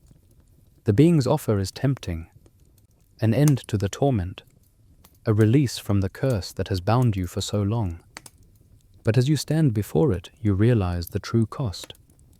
To be free of Ravana's influence is one thing, but to lose everything you have known, everything that has made you who you are, is something far more devastating. You close your eyes for a moment, your mind racing. Your journey has been long, and the idea of escaping Ravana's curse, of breaking free from the kingdom's grasp, is almost too good to be true. The light of peace is within reach, but so is the price of forgetting. Your past, your memories, the lessons you've learned, the people you've met, they will all be erased. You would ask me to forget, you ask, your voice barely a whisper. To leave everything behind for peace? What will I become if I do that? Who will I be? The being's eyes glimmer with understanding, its voice softer now. What you will become is a soul free from torment, free from the chains that Ravana has placed upon you. You will no longer be bound by the curse, but you will also no longer carry the burden of your past. You will be reborn in a way. You stand in silence, your heart heavy with the weight of the decision before you. The pull of peace is strong, but so is the fear of losing yourself. You have fought so hard to retain your identity, your memories, even as the curse tried to strip them away. The idea of becoming someone else, someone without the history that shaped you, feels like a fate worse than death. But the alternative is to remain trapped in the kingdom, forever bound by Ravana's curse, haunted by the memories of a life that no longer exists. And perhaps, in the end, that is what you fear most: to remain tethered to a place that seeks to consume you completely. The being watches you closely, waiting for your decision. Choose, it says simply. Choose freedom, or choose to keep the past, and with it, the burden of Ravana's curse. You take a deep breath, your heart pounding in your chest. The decision weighs heavily on you. And as the wind stirs the air around you, you realize that the only thing you truly know is that you cannot remain here, caught between life and death. Between peace and torment, the journey has brought you here, and now the choice is yours. The decision weighs heavily on your heart, but the truth is undeniable. You cannot remain in this liminal space, caught between the realms of life and death. Ravana's curse, with its endless grip, has already consumed so much of you: your past, your choices, your identity. The price of breaking free feels unbearable, yet it is the only path left. You turn to the ancient being, standing before you in the desolate landscape of the resting place, its gaze filled with ancient understanding. "I choose freedom," you say, your voice steady despite the turmoil in your chest. "I choose to leave it all behind." The being nods slowly, its form shimmering like a mirage. So it shall be. Your past, your memories, and all that ties you to Ravana's curse will be erased. But know this: though you are freed from his grasp, you will carry the lessons learned within his kingdom. They will remain with you, even if you cannot remember the specifics. This is the cost of breaking the chains. You nod, understanding the weight of the decision you've made. The being extends its hand toward you, and in that instant, the air around you thickens, pulling you away from the desolation of the kingdom. A wave of energy washes over you, cold and sharp, but it carries you forward, back into the world of the living. The shift is jarring. One moment, you are standing in the desolate space of the resting place, facing the entity that offered you a way out. The next, you are falling, your body suspended between worlds. The feeling is strange, like waking from a deep, dreamless sleep. The edges of your vision blur, the world shifting in a way that feels almost unreal. A dizzying sense of dislocation overwhelms you, and then, just as suddenly, the world snaps into focus. You are no longer in the land of shadows and broken dreams. You stand in a new place, a place that feels foreign. The air is different here. The smells, the sounds, everything is unfamiliar. You blink, trying to adjust to the harshness of this new world, your senses overwhelmed by the sudden return to the mortal realm. The warmth of sunlight touches your skin, but it feels strange, as if you have not felt it in years. The ground beneath your feet is solid, real, but it feels unsteady, as though you've just stepped into a dream. The world before you is alive, vibrant, and yet something is missing. You search your mind for a familiar face, a place you can call home, but there is only a deep, aching void where the memories should be. The kingdom of Ravana, the trials, the curses, the endless night. Everything that once filled your thoughts is now fading like a dream, slipping away with the dawn. You can no longer recall the specifics of your journey, the faces you met, or the horrors you endured. It is all slipping from your grasp, and with it, a piece of yourself. You struggle to hold on to something, anything, but it's as if the memories are fading with every passing second, like water slipping through your fingers. The lessons learned, the choices made, the pain endured, It is all becoming a blur, a distant echo that you cannot fully grasp. You are no longer who you were in Ravana's kingdom. That person, the one who fought and struggled, the one who faced the darkest of trials, is now a shadow of what you once were. And yet, deep within you there is something, a quiet understanding, a sense that the journey you've taken, though forgotten in its details, has shaped you. The core of the lessons you learned, the wisdom gained through suffering, is still there. It pulses beneath the surface, waiting to resurface at the right moment, guiding you in ways that words and memories cannot. As you move through this new world, you feel disconnected, like a stranger in a place that should be familiar. The faces of those around you seem distant, as if they belong to another life, another time. You try to reach out, to grasp something to anchor yourself, but it slips away again, the memories dissolving with each passing day. You find yourself walking through the streets of a bustling town, the noise of the world rushing around you. People pass you by, but you are not truly part of their world. There is a distance between you and them, a chasm that cannot be bridged by simple words or gestures. You are here, in the mortal realm, but you are not of it. Something within you has changed, something that can never be undone. Yet, there is something else within you, something deeper than the confusion, something that cannot be erased. The lessons you learned in Ravana's kingdom, about strength, resilience, and sacrifice, remain. Even if the specifics of the journey are lost, you understand now that it was never about escaping Ravana's curse by running from his kingdom. It was about confronting the darkness within yourself, learning to let go, and realizing that true freedom is not the absence of fear, but the ability to move forward despite it. As the days pass, you begin to feel the weight of your new life. You still do not remember everything, and the pain of that loss is sharp, but there is a quiet peace that settles within you. The curse may have followed you, and the memories may be fading, but you are no longer trapped. You are free. The world before you is a blank canvas, and while you may not remember how you arrived here, you know that the choices you make from this point on are your own. The past is gone, but the future stretches out before you, full of endless possibilities. You may never remember Ravana's kingdom in full, and perhaps that is for the best. What matters now is that you have broken free. You have escaped. And as you walk through this new world, you carry with you the quiet strength of one who has faced the darkest depths, one who has learned that true freedom comes not from the world around you, but from within. The world around you moves with an energy you can barely keep up with.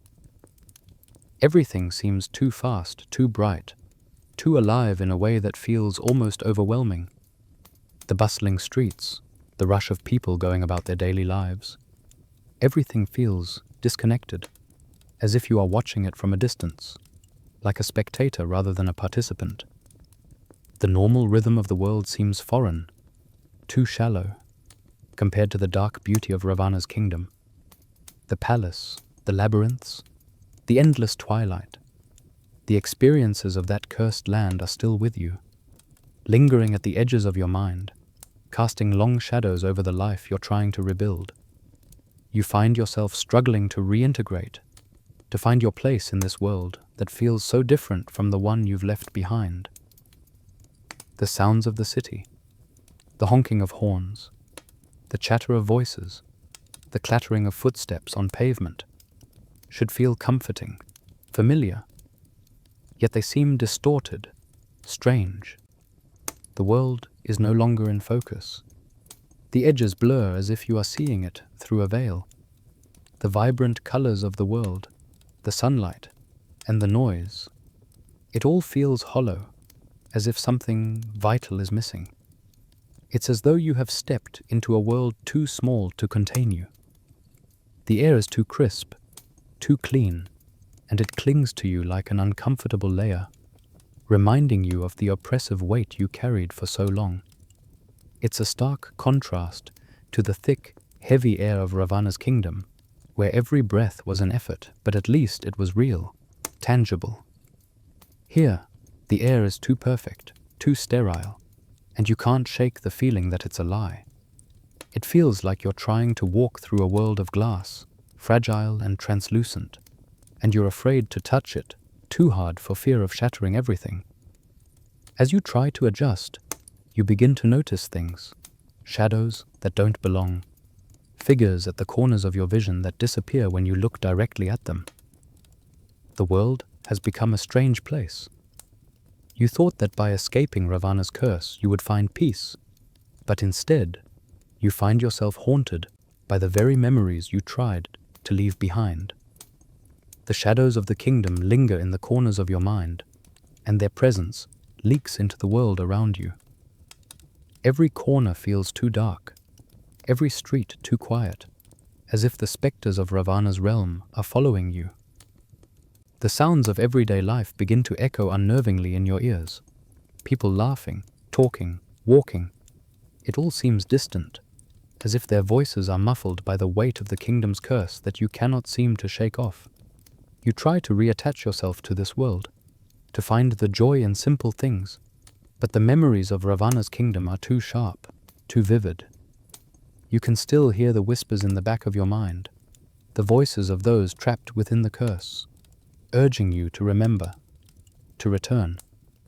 You see their faces in your dreams, hear their voices calling to you in the dead of night.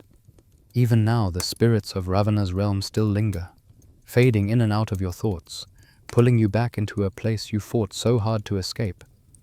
You know that you can't go back, that to do so would be to undo everything you've gained, everything you've struggled for. But the kingdom's influence has become like an anchor, chaining you to its shadows. Every step you take in this new world feels like a step away from your past, and yet you are haunted by that very past. You are no longer the same person who entered Ravana's kingdom. You have seen things, experienced things that have changed you irrevocably. Your heart, once light with the promise of escape, now feels heavy, as if you are carrying an invisible burden. The curse may have been broken, but its mark remains. It presses down on you, shaping your thoughts, distorting your perception of the world. You try to reach out to the people around you, but you feel a distance that cannot be bridged. They don't understand. How could they? They have not seen what you've seen, felt what you've felt. You try to explain, but the words seem inadequate, empty. The life you once knew, before the kingdom, before Ravana's curse, seems like a distant memory. A different person, a different life, one you can no longer fully grasp. And as the days pass, it becomes clear that you are no longer part of this world. You are no longer part of the life you once had. The more you try to stay grounded in the present, the more you realize that the past is never truly gone. The shadows still linger, always just out of sight, but ever present. You wonder if this will always be the case, that no matter how far you run, the kingdom will follow you, its influence woven into the very fabric of your soul. As the days slip by, you begin to question whether you will ever fully escape. The curse may have been broken, but the land of Ravana is still with you, inside you. The world that surrounds you feels foreign, detached, and you feel as though you're walking through it as a stranger, searching for something to cling to, something that will make this place feel real again. You feel a deep, aching emptiness. The past, with all its horrors, has shaped you into someone you no longer recognize. But you also know that it is not just the kingdom that has changed you. It is your choices, your will, the lessons you've learned, that will ultimately define who you are now. As the weight of the past presses on you, you realize that you are still on a journey, one of healing, of rediscovery. The road ahead will not be easy, and the shadows of Ravana's kingdom will never fully disappear. But you have taken the first step, by breaking free. Now, you must learn to live with the lessons, the scars, and the strength you gained from that journey. The world around you is still unfamiliar, but the future is yours to shape. The past may follow, but you are no longer defined by it. You have the power to choose the life you will lead now. The real journey begins here. The days blend into one another as you try to find your place in this new world. You've escaped Ravana's kingdom. Yes, you have broken free from his curse, but the memories linger like faint scars on your mind, hard to shake and even harder to ignore. At first, it felt like you were free. You walked through the streets of the mortal realm, breathing in the clean air, feeling the warmth of the sun on your face. You tried to blend in, to reclaim the normality you had once known, but something is different now. The world around you is too sharp, too bright, too vivid in its clarity. The faces of the people you pass seem almost unfamiliar, their expressions distant, as if they exist in a world you can no longer fully understand. The sounds, once so familiar, now ring with an unsettling emptiness, like echoes from a far-off place. You move through the world, your steps heavier than they should be, as though the ground beneath you has become less solid, less real.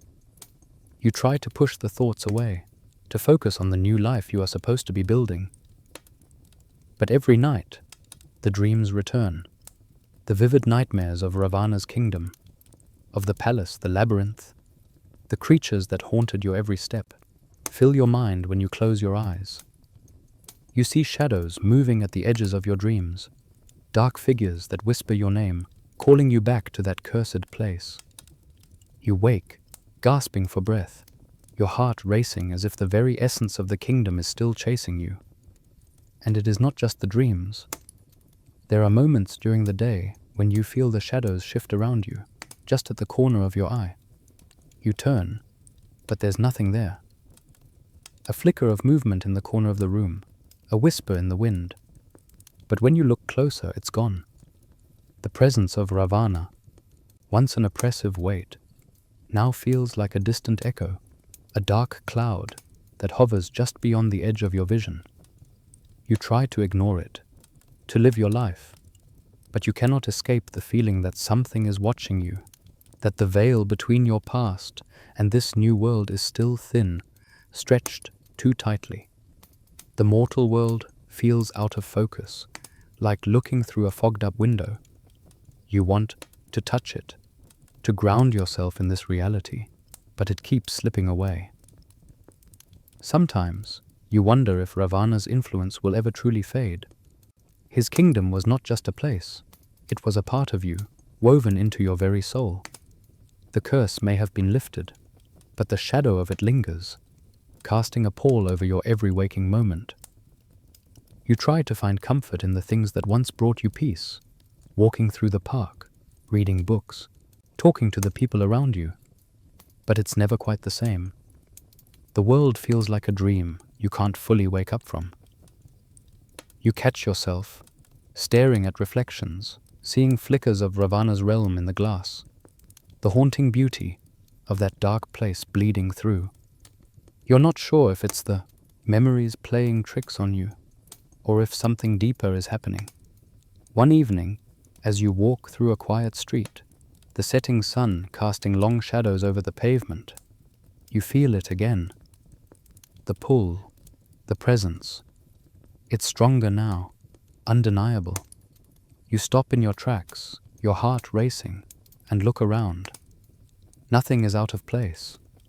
The world continues on, unchanged, unaware of the turmoil you're feeling inside. But the feeling persists. Something watching you, waiting. You turn a corner, and the sensation of being followed grows, the shadows stretching farther, closing in around you. And then, just as you begin to walk faster, trying to outrun the unease, you see it. A reflection in a shop window. It's not your own.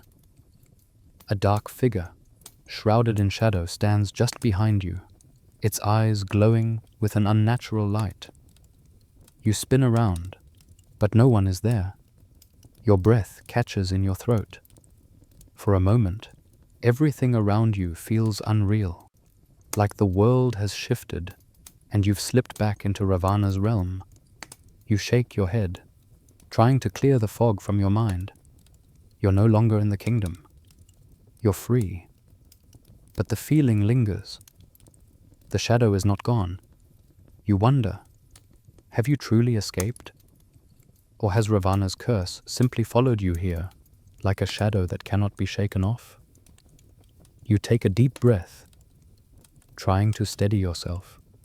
The streets are full of people, the world moving around you, oblivious to your internal chaos. But the question hangs in the air. How long can you live in this world, haunted by the specters of the past, before they consume you? How long before the last shadow swallows you whole, pulling you back into the darkness you fought so hard to escape? The world shifts again, and you realize that the boundary between this life and the realm of the gods and demons is thinner than you thought. The space between the mortal and immortal realms is delicate, fragile. It doesn't take much for the veil to tear, for the past to creep in and claim you once again. You're no longer just a wanderer in Ravana's kingdom. You are a soul caught between two worlds, one foot in the realm of the living, and the other still tethered to the shadows. As you walk on, the shadows seem to lengthen, and for the first time, you wonder if the escape you fought for was truly an escape at all. If Ravana's influence cannot fully leave you, then perhaps the only way forward is to face it head-on once more. But that is a decision for another time, another journey, one you must prepare for. For now, you walk forward, knowing that the past will always be with you, no matter how hard you try to outrun it. The mornings are the worst. As the sunlight filters through your window, soft and bright, you feel an unsettling weight pressing down on you.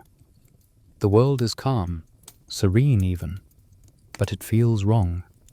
The stillness of the morning seems to stretch on endlessly, as if time itself is hesitating, caught between two places. You should feel at peace.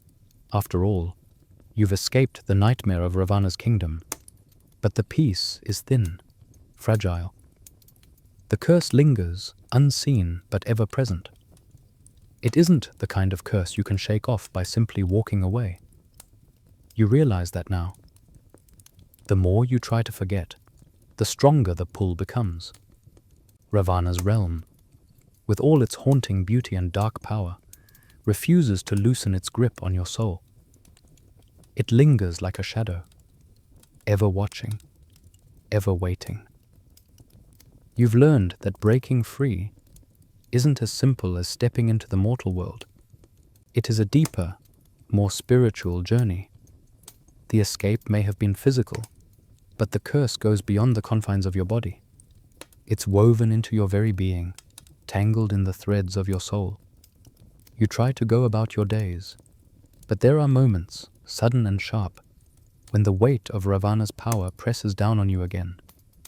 You're walking down the street, the sun warm on your face, and then without warning you feel it.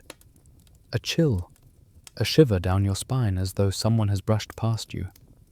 You turn, but no one is there. The world continues, indifferent to your inner turmoil. Yet that sense of being watched, of being pulled back into the darkness, is unshakable. It happens more frequently now. Small, inexplicable occurrences that keep you tethered to the past. Objects move when you aren't looking. Cups sliding across tables, books falling off shelves as if disturbed by an unseen hand. Whispers ride on the wind, faint but persistent, murmuring your name, calling you back to Ravana's kingdom. You know you're not imagining it. The weight of Ravana's curse is real. The feeling of being watched, of something lingering just beyond the veil, never quite lets go. There are times when you wake in the night, heart racing, the sweat of a nightmare still clinging to your skin. The faces of the kingdom haunt you in your dreams. Ravana's 10 heads, the endless twilight, the cursed spirits, trapped in his realm. They have followed you here. You are still tethered to his world, whether you wish it or not. You thought that by escaping the physical realm of Ravana's kingdom, you would be free. But the truth is more complicated. The curse is not just a place, a kingdom. It is a part of you, woven into the fabric of your very being. You know you cannot keep living this way. There must be a way to break the hold the curse has on you, to sever the tether that still binds you to Ravana's realm. So you seek answers. You consult wise sages, mystics, who have studied the ancient arts and the unseen forces that bind the world together. You travel, looking for guidance, hoping for an answer, some way to finally rid yourself of the curse that plagues your every waking moment. The journey is slow. The sages speak in riddles, their advice cryptic and layered with meaning.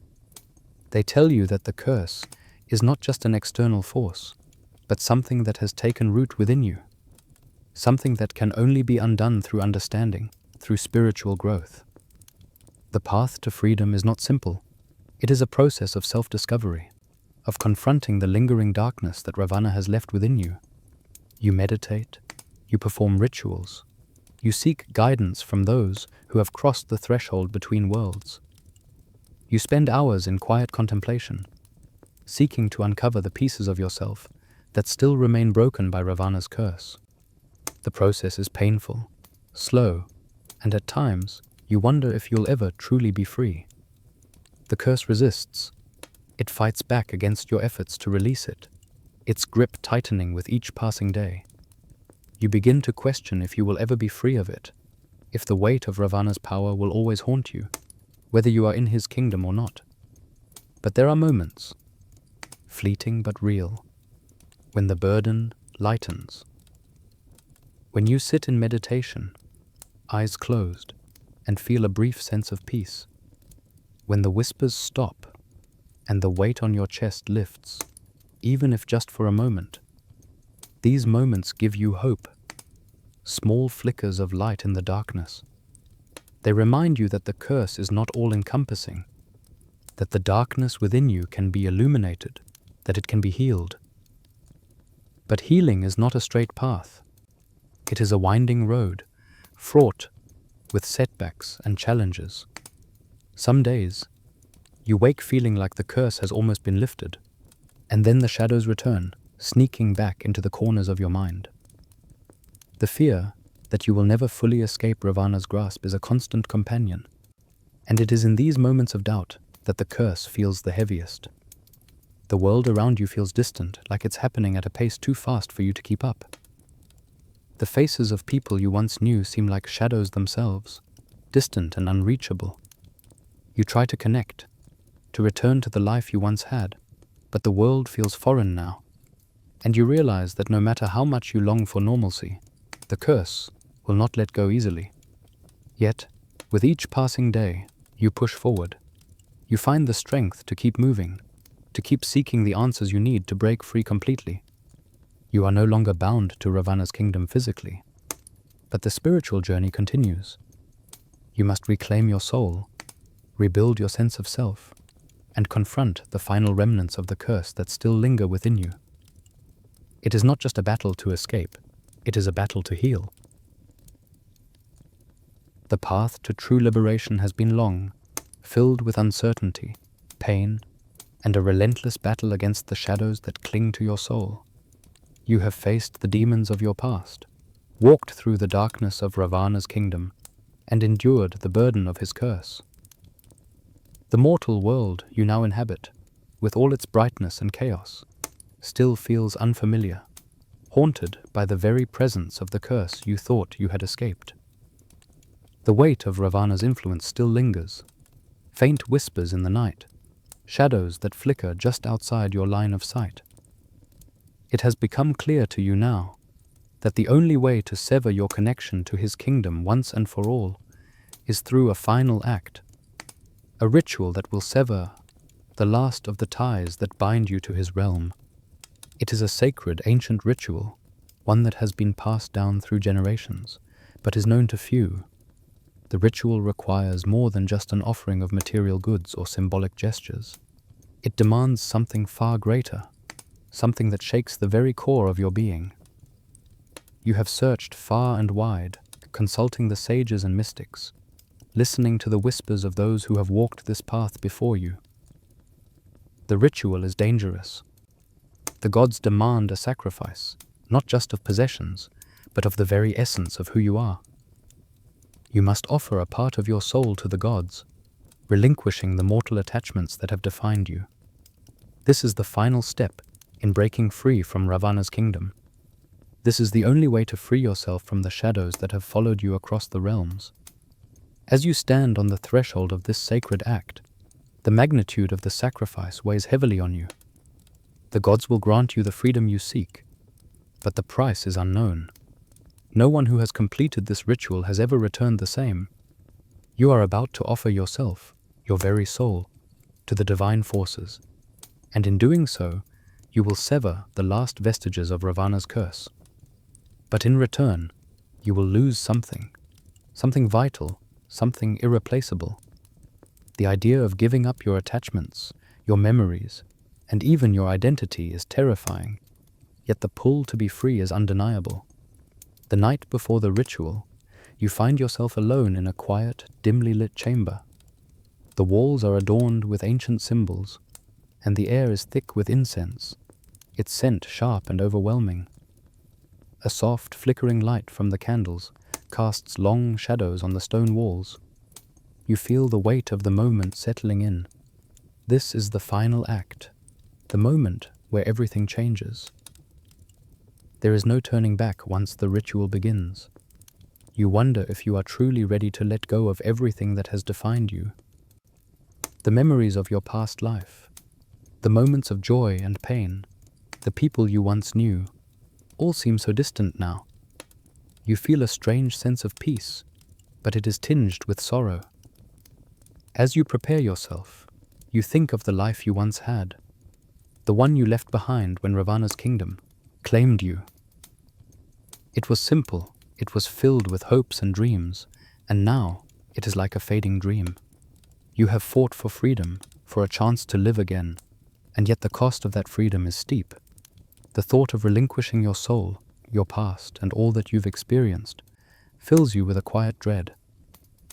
But you know, deep down, that this is the only way to break free. The ritual requires you to surrender fully to the gods, to let go of the mortal world. It is not just about offering physical objects or rituals.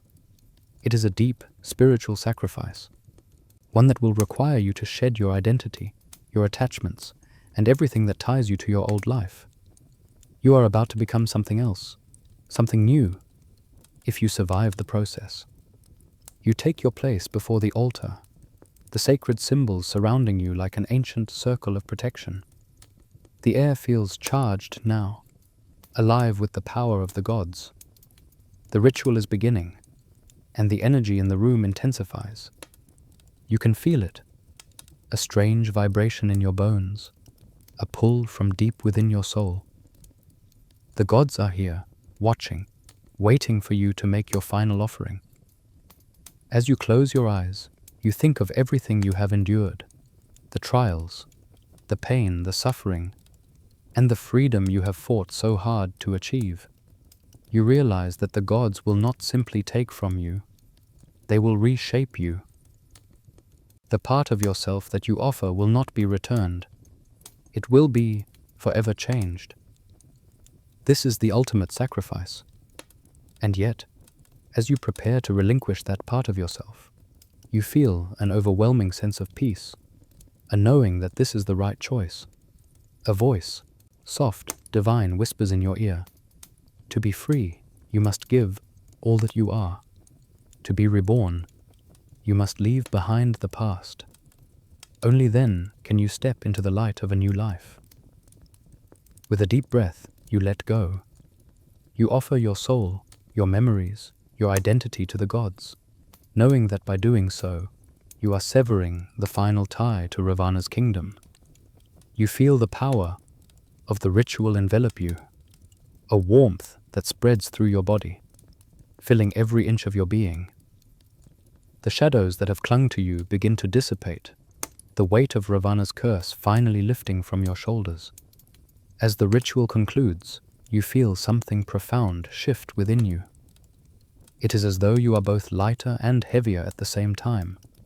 The remnants of your old life, your past attachments, are gone, and with them, the curse. You are free, but the freedom comes with a deep sense of loss. The gods have granted your wish, but the price has been paid. You are no longer who you were, but you are finally free.